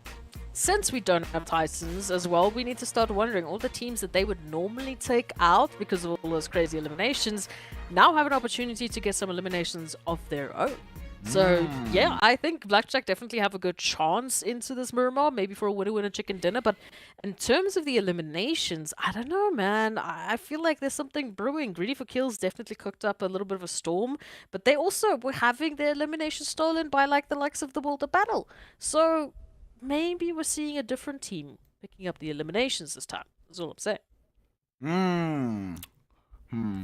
What team would that be? I actually want to see RUKH Esports. I see them. I'm taking a little peek at the live rankings, and I'm seeing, you know, RUKH Esports 81 points already up on board, closing that gap between themselves and third place. VISTA already able to make it back to second position. Love to see that one. Titans in first. I was hoping to see a Titan and Slime fluctuation, but I see Slime and Blackhand fluctuation. But with the way Blackhand has been playing today, I don't know, man. At this point, I don't now, right? Titans and VISTA are not here. Again, okay. Titans and VISTA are not playing this match. So the two people ahead of them on the overall rankings don't get a shot. They don't have an opportunity. So if they can just pick up some pointing, and the fact is they're still within the top three, right? So they've been playing consistent enough that they can still be in top three. So if they can pick up some pacing, get some eliminations now that the competition is essentially not here, I don't know. Oh, we'll see about that one. Ezra, you're not going to talk and chit chat and make me distracted from the fact that there is water in the zone once again. But anyway, it almost feels like we've seen this zone before. This one that goes all the way to the east. So I would expect textbook gameplay coming through from some of the teams in the lobby. Triple Esports textbook gameplay should be coming through. That is their zone. This is easily their game. So I can see they are still on that southern side trying to make that rotation up to Puerto Paraiso. So we would really enjoy to see that one. I'm looking forward to seeing which of the teams will capitalize on that crown area of the map around La Bendita, because last time we saw this type of zone, that area was a strong area to play, and that really worked out for the team that was there at the time. I believe that was VISTA Gaming at the early days of this phase. So I'm looking at a couple of positions on the map like that. And I have to say, this PMPL has been wild. This specific zone, the first time I ever saw it was the PMGC group stages, and again, that was the first time I've ever seen water in Miramar, I've ever seen Impala into a final zone on Miramar, and now we've seen this twice to three times in this one PMPL alone, maybe even in this 1 week alone. We've seen military base like zones more time than I can count on Erangel. I don't understand. PMPL Africa 2023, man, what you can say whatever you want. We have some of the wildest zones, and I'm gonna call it. We need a trophy just for that. Yep, we need a trophy. All of these teams need it. But I was gonna say monster again. Yeah, they do need it because I promise you, these guys actually do need it. This is a lot of unexpected zones. These are not things that you see on a daily, but them being here and being able to adapt to it, I keep saying it, it's very, very impressive. I like the fact that many of these teams are, whenever they see these zones, they just try to capitalize on, like, you know, good positioning in the circle. And then there's also zones that we see, and then these teams realize that, you know what, this is a zone where we cannot start fighting for a good position in the circle. Rather, we're going to try to grab as many eliminations as possible. And they always do that. So I like the fact that awareness that is coming through from all the teams in the lobby. Yeah, no, I mean, again, they've they've also dealt with this zone more times than they can count. So I think by now they have their own little special strategy to be able to deal with these sort of things. But hey, let's see what they do. It is last match of the day. Teams have also been put through the gauntlet. I mean, just today's matches alone, the flight paths to the zones, they have been incredibly challenging. They have been incredibly tiresome as well. And then, yes, this is normally where we'd see GREEDYFORKILLS really capitalize. For Hell or High Water, again, I don't know if they only take their monster halfway through the matches, and that's where the energy starts to kick in. But for any team that has that mental fortitude, that has that ability to still, be sharp, be on their feet, be quick to the take, this is going to be the match for them. Oh, keep an eye out on all of them and see exactly how they will do it. San Martin is going to be held by none other but the side of Vampires. We do see Wave Esports running around the Los Leones area of the map. Arab Golden also there with Blackjack Esports. Nothing too surprising. Picado would be hosting the side there of the World of Battle with Timeout chilling in El Pozo. Greedy, as usual, in Monte Nuevo, just relaxing and enjoying. Black Hand on their Infamous split up on the north. Smash Team in La Cabrera. Torre Humada towards the side of Cruz de Valle. We see RUKH Esports on their nice, weird split, like I like to call it. Mind Weapon in the Lazahar, Lag Esports somewhere on the northeastern edge. This is a textbook rotations coming through from all of these teams, or textbook positioning coming through from the teams. I'm telling you, they are used to the zone by now. They know exactly how to deal with it and how to rotate. We've already seen quite a few more teams, making that eastern rotation, getting themselves a good amount of positioning. So, liking what I'm seeing, like I said, textbook rotations, opportunities here for these teams. They can lock it down. They can potentially then bring in that winner chicken dinner. It's wild things though, man. And I said this off camera, but this vehicle skin is one of the best ones I've seen. No, right? Especially when you go for the speed boost, like Bugatti. Man, it's just like, look at that. Look at that. Oh, just the colors. That's enough to make you feel confident going into a game. Yeah, like you win if you have that skin, right? Like easy. But it's Virtual Gaming that has it, so I don't know. They need to bring in some fire. Shots fired. Anyway, Sarawi, you've got the task on your neck, shoulder, book, everything. You've got it. Man, look at the rims. Yo! Dude, if I had a car like this, why am I even playing PPL? I'm just straight into PMGC immediately. Alright. A Virtual Gaming squad now taking early rotation, early fights. Would have at one shot very reduced on his HP. Has to go for that heal, and he's got just the one first aid kit. I'm beginning to get bothered. A couple of teams today, we've not really seen teams pull through with so many first aid kits. We'd always see them with bandages and sometimes no HP, no meds was what led to the Mo Esports situation in the early games today. And at this point, I'm like, where are the meds? Aren't you guys finding the meds? Yeah, look, they've been finding a lot of grenades, that's for sure. So where they do have a lack of meds in the inventory, maybe it's just because they're keeping it for those nades. They need them, man. It's tough. And Virtual Gaming, like, I didn't mean to shoot any fire, but like you said, you are the guardians of the 16th place. You need to bring the heat. You've got the fantastic skins. Now let's make them count. Stroy already moving on in, finding the mind weapon, but a few shots from Max might deter them. At least there's backup though. I want to see all of Virtual Gaming taking this fight because then they really have a shot. Yep, they do look to be committing fully to this one. The mind weapon, on the other hand, only keeping 2 players in the compound. A little bit risky. White Boy is able to find that intro knock up onto 1 shot, but he's not able to get the turn onto Sarawi. As we can see, more shots coming in through. Sarawi with the pre-fires around the edge, preventing the push to come through. Does go out for the push. Will not be able to get any of the shots to connect quite yet. Azar has to fall back a little bit for support. Yeah. A little bit of an opportunity here now, turning that around. The Flames can be moving on in. And this is now where the Mind Weapon have an opportunity to turn it around. Virtual Gaming haven't really had an opportunity to get those reses moved on in. Nades being sent through. At least Alpha Luigi trying to get a little bit of help. You can see already the pickup is there. Now here come the mollies. Once again, the Mind Weapon trying to not give them the space to make this happen. But they're wasting some time here. Nades being cooked. Oh, into your own molly. No. No, man.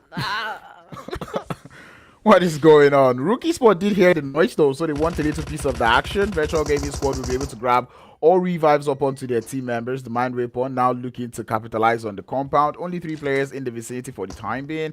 Like I said, Rookie Sports is out there for the third party in the outside. And I just like the fact that Virtual Gaming Squad were able to grab all 4 players back. And right now they're looking just as strong as when the fight started.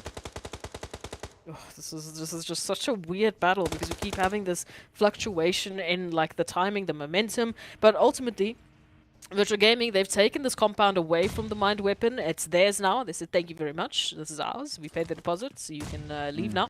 And the Mind Weapon, I don't know if they want to take this fight because, as you've mentioned, there's been so much noise that RUKH, they've smelt a little bit of an opportunity. They've already rotated in. There's Bronsberg. Nice nade is going to find 2. Now Delhup is alone and afraid because all of a sudden they've got a lot more to work with. Yep, and another grenade to seal the deal. 1 shot with a 3 pierce. You love to see that one. 3 grenades, 3 knocks, 3 eliminations, 3 points. It's tough. It's tough out here. But RUKH Esports, they're going to be moving on in for the finish. Virtual Gaming, they're still up. The HP was not looking too great. And now RUKH out in the blue with Virtual Gaming. Rami, what are you doing? What was that? Anyway, Rookie Sports will send it. And this is one of those situations whereby if you did not read the kill feed well, you would think Virtual Gaming Squad is down, but they have no players down. So which means you have to be ready for this one. But the intro knock would get that idea. Virtual Gaming Squad will lose 1 more in 1 shot. As we can already see the full send coming in through. 1 thirst would follow suit. Now they know they have the idea. Alphalucci in the corner would get 1 player, but not 2. As Rookie Sports would come through for that cleanup. You see, if I need to, I will shoot shots all day long at Virtual Gaming if they pick up these kind of eliminations. But they just need to change up in terms of, I guess, the timing in which they take these shots. It would have been nice if they could have finished that earlier and then hopefully gone for the rotation, you know, not make as much noise. But, I mean, ultimately, they were at the back foot. They turned it into a win, so I have to give it up to them as well. It was a very, very good finish at the end of the day to pick up some elims. Now, we wait and see what this next zone is going to hold in store for us. We still got quite a lot of water. It's a 50-50 split. I guess you could say it's like a 55 to, you know, a bit of a 35. But now we need... Again. Wow, still a 50-50 split. What is this? Triple Esport looking golden though. They're out there on the shoreline. They're kind of looking nice. But one thing I would just say is those shorelines, they happen to be on the bottom of a hill. So if you've got teams on the top of that hill, it's going to be trouble for the side there of Triple Esports. Lag Esports looking to make it in from that north. Same thing I'm said about Black Hand. Rookie Esports still in that blue zone. Same thing about the side there of Smash Team. So even timeout. Wait, timeout? Hello. Yes. Hey, remember they picked up some wild eliminations earlier on. So honestly, I'm not surprised anymore. Every team has the capacity to take a win.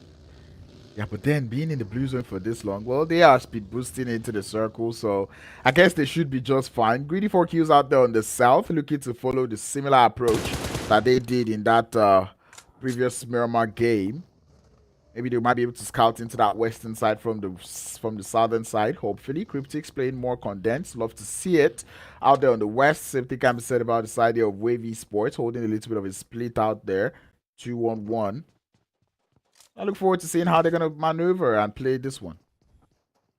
It's going to be an interesting one, I can tell you that much, because Lag, they've got some of this high-rise to work with. They've got the good positioning. They just need to be careful about those rotations in. For now, thankfully, they've got their own members behind them, so Knight shouldn't be worried too much about their backline. But we can see, just off in the distance, this Smash, who have already made a bit of a dazzling approach. Ban, what are you doing? Well, he's driving into the circle. Mexico, on the other hand, would find a knock up onto Elias. And Ban now very low on HP. I'm pretty sure they're aware of that one. Black Lost, though, taking a couple of shots towards the side of Lag Esports, trying to ward them off as he does get one knock. But Rolex is already in the vicinity. URUS Esports is also here in this whole situation. And Moment has an idea of where Rolex is. Grenades already towards his position. But he will not quite fall just yet. It's Lag Esports now looking to welcome the visitors behind the vehicles. The revive will come through. Has Van now sent it into the compound. Gets one knock, but gets too focused on that thirst. And he would fall to Mexico. This is a bit of a good back and forth retaliation. Lag, they have been holding on again. URUS moving on in here, trying to get some of that third party action. RUKH reaching across there from the high rise. I'm keeping an eye out on these eliminations. They have been leading the pack, and now they're going up against Black Hand. We'll wait and see what that's going to turn out to be. But Lag, look at this opportunity on to Smash, opportunity on towards URUS. They can take their pick with who they're going to be picking up eliminations here. Grenades already being sent out. Rolex would eat one, and he would fall to the grenades there from URUS Esports. And now the side of Lag Esports, they are aware. They know there is another team in the vicinity right now. They're going to be playing on the top of the hill for the time being, just a little bit of the cliff, hoping to keep that high ground advantage as RUKH Esports now begin to face trouble as they make their down push into the circle.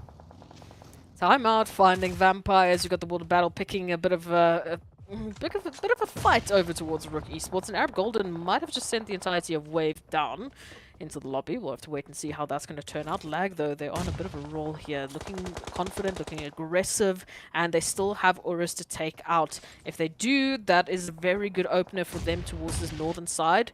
That's a nice nade and pinpoint accurate. Going to be finding Rauf. Another one going to be looking for the follow-up, but immediately we've got URUS. They just scatter. They do not want to actually group up and be in danger of being taken out here by a single nade. Yeah, trying to hold different angles. Knights would go down the hill, does take the 1v1 up against Weiss, and he would win that one. Has to go for the turn up onto Ferroc. A lot of damage has been done. The cover fire and the support is there for Knight, and the thirst would come through. Beautiful, clean wipe coming through from the side of Lag. Why don't we see this Lag Esports too often? Oof, you can see even the observers getting a little bit excited there. RUKH Esports and Lag now going head to head. And now if we want Lag to see them into this top finish, if we want to see a winner-winner chicken dinner, I'd even go as far. For Lag, they need to finish this one out with RUKH. And let's see if they are ready. If they can pull a hat-trick here, if they can find the third team, it would be massive. They need a break. They actually do need a break. It's back-to-back fights for Lag Esports. A9Q is in the water. Knight is down on the bottom of the hill. Smoke's already being deployed. It's going to give away his position as grenades from Pusher would land towards the people who wouldn't quite get the knock. Shots from behind as A9Q will get the knock up onto Rami. Knight's trying to see if he can get another shot to even the tides. He does spot Eugene up the top of the hill. A little bit of damage has been done, but no knocks quite found yet as A9Q playing with the terrain, playing around the ridge line, playing around the shorelines, trying to see if he can spam grenades up onto that position. And that does look like a good one. It is a good one to get yet another knock. And Lag Esports turn the tides. It's a 2v1 now as RUKH Esports somehow, someway, they've gotten this one wrong. The super duo has just moved on in, and all of a sudden, RUKH Esports, they are so terrified of what they have just done. They have poked the bear that is Lag Esports here, ready to take a shot at their winner chicken dinner. Already up with 9 eliminations, back-to-back fights that they are winning out. Who are we talking about? Who is this Lag? Right, where has this Lag been? We've been waiting for this team to show us this type of prowess. We know they're capable of doing it. You know, A9Q is a wonderful player, and the same thing can be said about Knight, but they continue to play so passively. You wonder where they keep or why they're keeping this such beautiful play from us. Like, why? Why? They're keeping it under wraps, man. They're waiting for the finals just to show it off, but I guess they decided to treat us to such a wonderful engagement. I mean, you gotta give it up to Lag, whether you're a fan or not. That was brilliant. What is insane now is to see GREEDYFORKILLS and CRYPTICS. All of a sudden, they have the high rise here. GREEDYFORKILLS down to 2. CRYPTICS moving on in for the finish. Yeah, a pre-nade to force that player to push down the stairs would work wonderfully well from Senke. Does look for the knock, but the DBS shots would connect. But that pre-nade, you know what happened to it? It exploded right in time, and it did get that knock. Really now have to resort. They have to resort to a revive, and CRYPTICS now. Lazy Boy wouldn't be able to form up as Arab Golden now looking to come through from behind, trying to see if they can find some of the knocks. One nade. One little nade could be the end. Marshall got the right idea, going to be stepping on out. It is going to be Nossa, the last member up here for Greedy4Kills, and they've only got a shack to work with. You can see Marshall just planning out that timing. That nade's going to be sent on through, but Nossa going to be stepping out, but the sprays. The sprays are there, man. CRYPTICS, well, they have made sure that Greedy4Kills are not going to be getting their last Miramar. Well, guess what? Arab Golden is here to clean up as they come in from the side. Lazy Boy trying to see if he can get one knock down to a slither of HP. Broly would fall, but Lazy Boy not too much to work with. He would fall also as the trade has been initiated, but the rest of CRYPTICS, they find himself on the bottom of the hill. Pushing up here is going to be hard, but El Chapo, he wants the challenge. He's taking it on. He's got the vibes, but 24 bullets in the in the weapon, definitely not enough. Grenade now being cooked as Arab Golden look for that revive. They would get it, but this is looking like a good grenade. It is huge. It does go for the land, but will not find the knock or even the re-knock. The shots from the side will tap down Broly once more. El Chapo going as a one-man army. 14 bullets in the clip. Can he do it? Would it be enough? Switches over to the Scar. Looking for the knocks through the smoke. Would not quite get it, but the audio cues is there. The grenade from A9. Oh, sorry, make that Eagle. Would get him down. And Senke and Marshall have to hold down the forts. But the Eagle looking for the knock. He's not able to find it. As Senke now from the bottom of the hill takes a couple of shots towards quality, but will not quite get it. Time is running out. There's a lot of noise being made on the side. You can see Quality now moving on in, finding that shot onto Marshall. And Senke still out in the open. Does get a medkit off, but here come the mollies. If that connection is there, we could be seeing the end of CRYPTICS. However, all of this, they are fighting on their last breath. They don't have an opportunity to reset. They don't have an opportunity to get some meds out. And now Quality doesn't even care about their meds. They're just looking for that final connection onto Senke. Yep. Bullets in the smoke, or sorry, make that smoke grenades would be the only saving grace for the side of CRYPTICS, as Blackjack is heavy on the third party. With that mini 14 is doing a whole lot of damage. Senke feels that the grenade from Eagle will take him down, and the CRYPTICS couldn't quite handle all that heat. It was a little too much for them to deal with. We're down to 6 teams right now. The chicken dinner looking very, very sketchy. Triple Esports is still alive though. Yep, they're still alive indeed. Black Hand, though, I said it. I said it. Yeah. 2 teams right up ahead of them on the overall standings here for this week are not playing this match. So if they pick up a fantastic game into this one, we could be seeing them reclaim their glory. And they're going to be starting off with Arab Golden, sending them packing. Now Knight rotating on in. It looks like in the midst of all of this chaos, unfortunately, Lag has been relegated down to only 1 member. So it's going to be Lag running around with 10 eliminations, but only 1 solo player to make anything more of this Miramar. You can see Triple Esports now moving on in from that low rise, from the coastal line, trying to climb the mountain. That zone moving on in is going to be the catch here. Who is going to get the blessing? Who is going to be having this advantage? Blackjack. Hey. Blackjack will get it. They have such a nice position in the circle. That's a high ground. They get so much view, and you can already see them starting to capitalize more on that position. Phoenix already gets into the vehicle, trying to find a different angle. I kind of like the spread coming through from them, but Arab Golden now sending it into the circle. Zeke will be there to welcome them, as we can already see those shots being traded back and forth. The world of battle. Also out there on the north, looking to push up onto the side here of Black Hand, would realize in a hard way that they're there, would have to fall back. It's going to be a tough one now. The World Battle moving on in from that northern side in a bit of a sandwich. Black Hand to your side. We've got Triple Esports at least giving you some spacing as they're moving on into the zone. But again, you can see this. Black Hand so aware of this presence here of the World of Battle. They have completely encircled them towards that half moon. And now they just need to wait for the World of Battle to make a move. The same can be said here for Blackjack and Arab Golden. We've got, unfortunately, only 1 member out here from Arab Golden trying to hold on. The shots going through the smoke. Thankfully, not a connection. Meds. But it's just it's just a matter of time, right? Is he seeing him out in the open? Yeah. GG's. That was a GG's. 3 Elimination 3 points onto the side of Blackjack Esports as they continue to exert their dominance on that southwestern edge, looking to drive somewhere close to the center. And I really like to see Blackjack Esports capitalize on this zone. They know they've done so much work on the south, and they're not really expecting teams to be on this side. Right here on the north, it's still going to be the side there of Black Hand, Triple Esports, and the World of Battle, trying to battle it out to see who would make it into the circle. The World of Battle, though, happens to be the one that is being kept at the moment, so it's going to be a very tough rotation for them to make.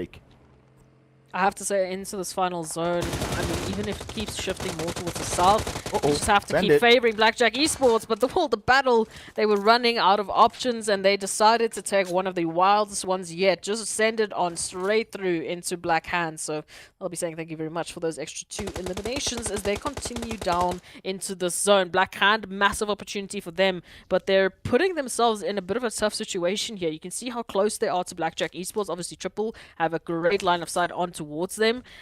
I would just want them to isolate one of these engagements, not having to focus on one or both at the same time, and then hopefully just break it down, slow it down, and move this into their advantage.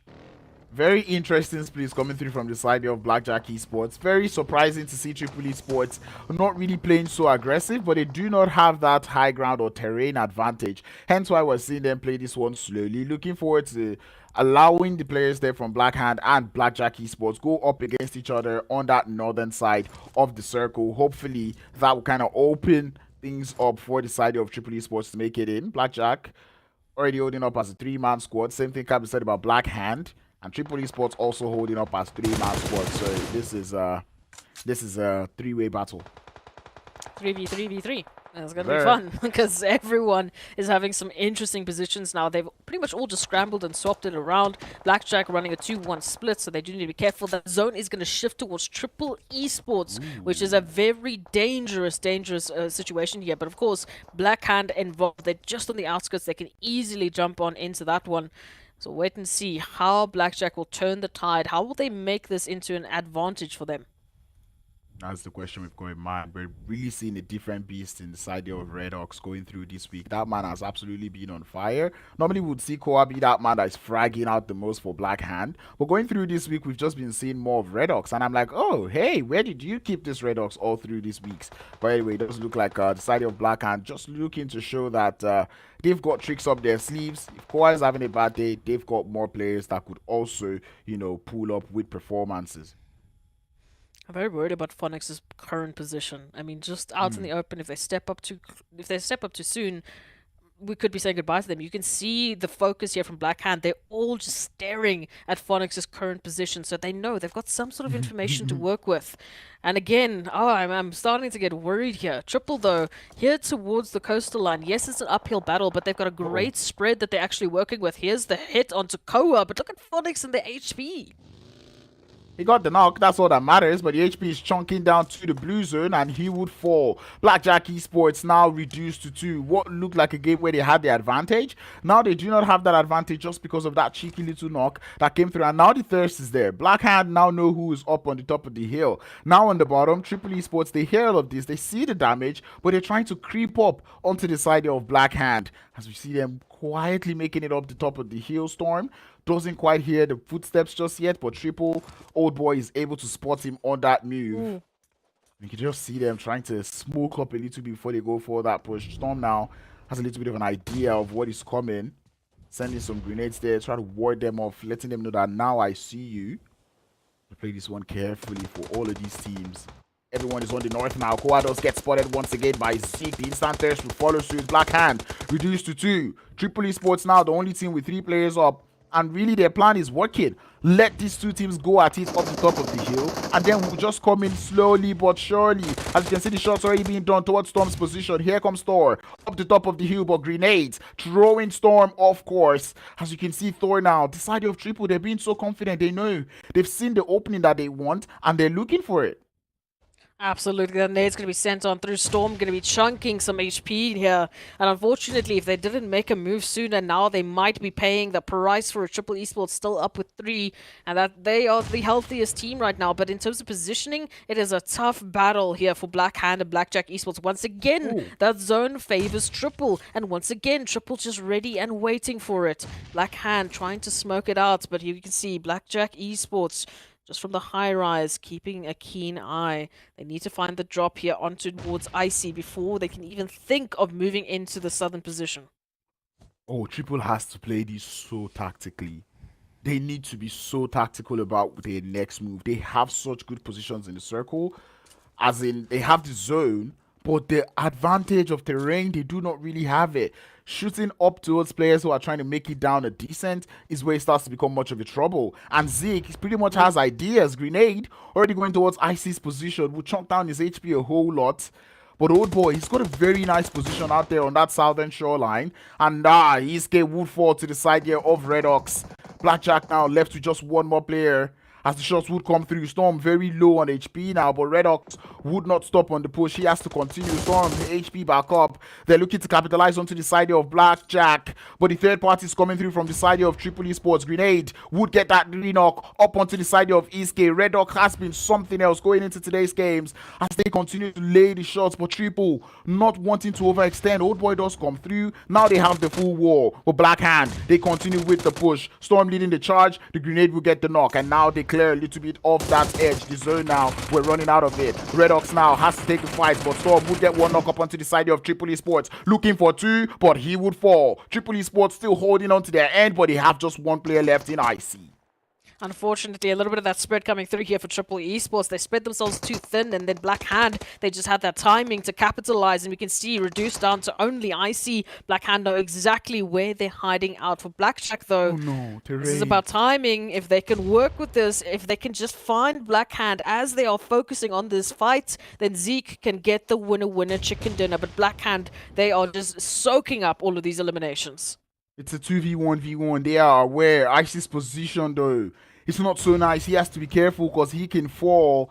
Nade's going towards his position, and the side of Black Hand, they are aware. They know that there is one player left from Blackjack Esports on the right, but they cannot push it because Icy would come in for the third party. Trying to get the nades to land on the bottom is very, very tricky. It's very, very hard. And now it becomes very tricky. They have the numbers advantage, but not the terrain. There's only so much they can do. If they push up to Icy, Zeke would come in for the third party. If they push up to Zeke, Icy would come in for the third party and slime, make a Black Hand. They are going in for the push down the hill. Icy will be the man to hold down the fort. Get Storm's HP very low. Switches over to the M416, but that will not stop the push as they would continue. Damage is done, and the player goes down, and here comes Zeke to get one knock. It's a 1v1 now. He's got the grenade loading in hand, and we've seen him pull this up before. He knows how to steal the chickens, and we see him throwing it down. RUKH has to get his HP back up, but now it's the 1v1. Shot speed fired. Zeke is going to find some, but not ready to connect just yet. The M416 in hand will not find damage, but Zeke,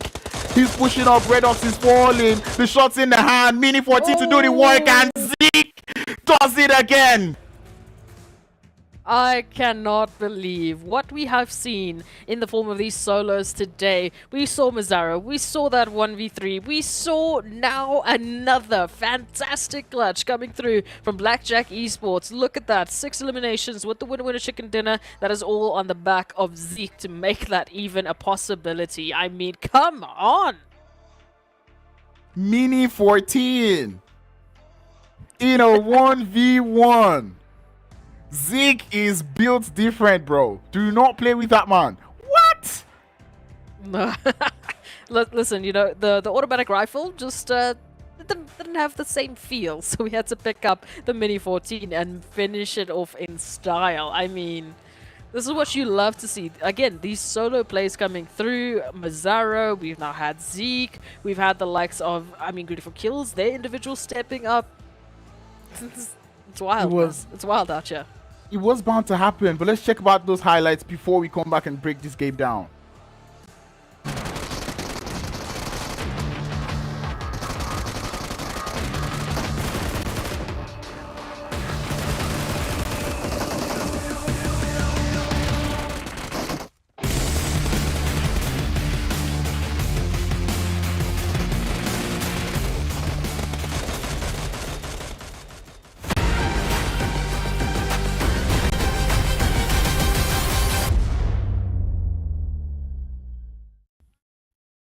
I mean, what more would you want from your last map of the day? I mean, we had lag, stepping up, battle to battle to battle. They just went, they picked up eliminations. Then we came through with a wild zone to start off with, finishing it off on the coastline of Impala. And then we had Blackjack Esports stealing the winner, chicken dinner, Zeke, Mini 14, say no more.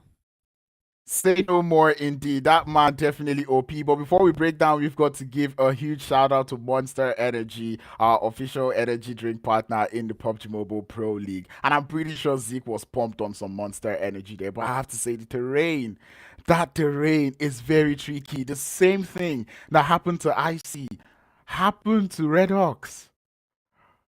Wow. It's tough. And again, this is why I say, like, it's one of my favorite zones to watch because it's just not nice. It's not nice to the teams, but in that same token, I do feel bad for the players that have to deal with all of that terrain falling off.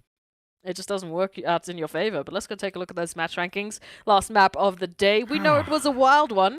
Let's try and break it down. Okay. Black Hand. You doubted doubted that they couldn't pick up some points here, and look at that. Well, they did it. 17 points. We'll see how well that boosts them up the top of the board. Blackjack Esports able to get 16 from this one, even despite getting the winner chicken dinner. TEAMLAG with their super duo getting up to 10 elims will put them in third. Triple Esports also, I feel like Triple Esports would have expected them to do more elims, but given how much terrain disadvantage they had no choice but to play for the placements.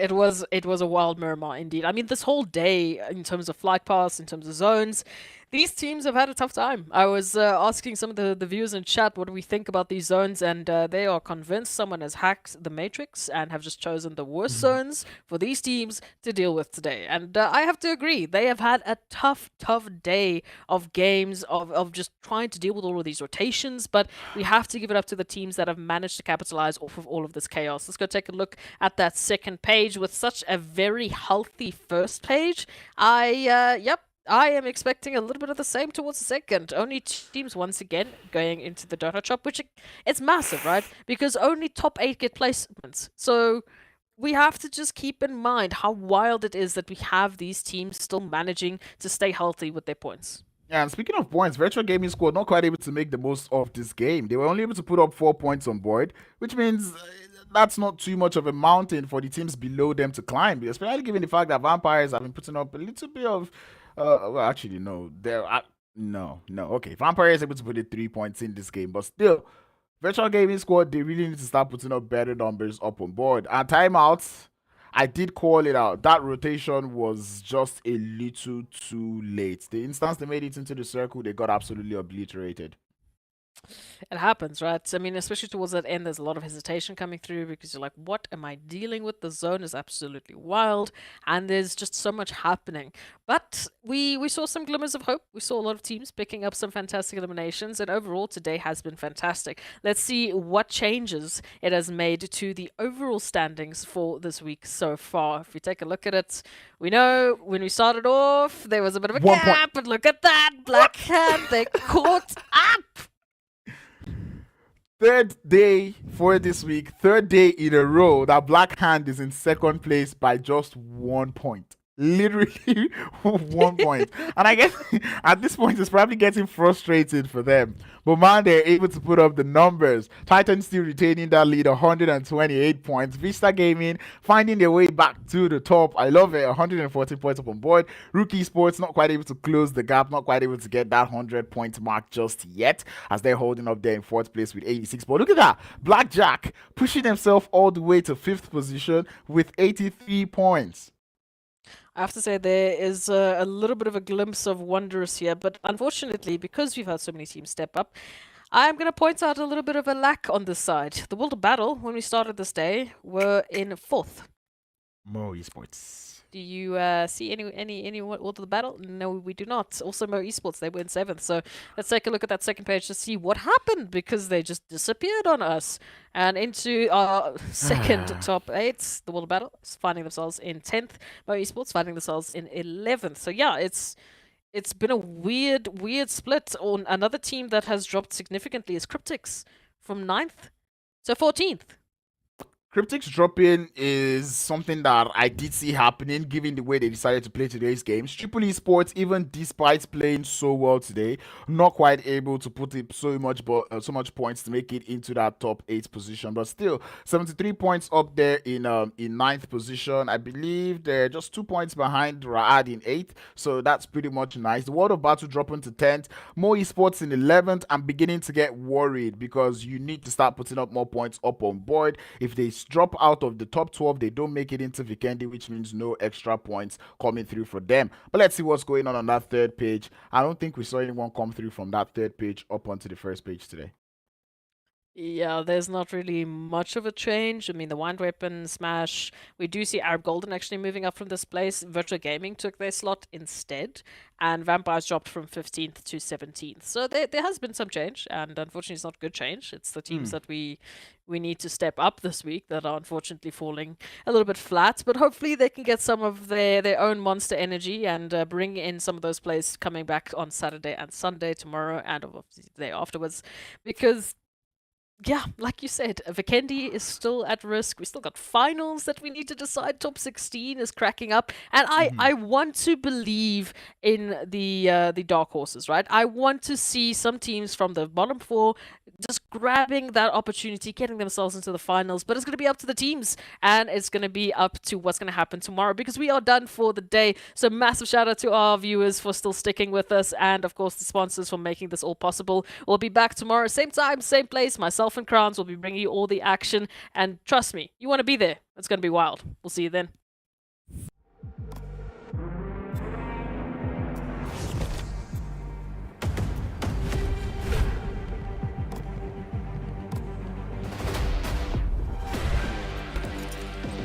نجمة جالكسي غادرة ومن التايتن وخيول كازاخية انقفت من هناك، وهنا أسد ينقف. نعم سباسيال مزيان يا مارشال مزيان. إلى هذا الزون يحاول أنه يدخل زون، لكن خلينا نركز هنا مع هذه الفايتات. بسيخ بإصابة ثانية مؤذيتين بإصابات مؤذية في صفوف الشاذوين المكشوف. يا الله يغادر على يد الأرأيت.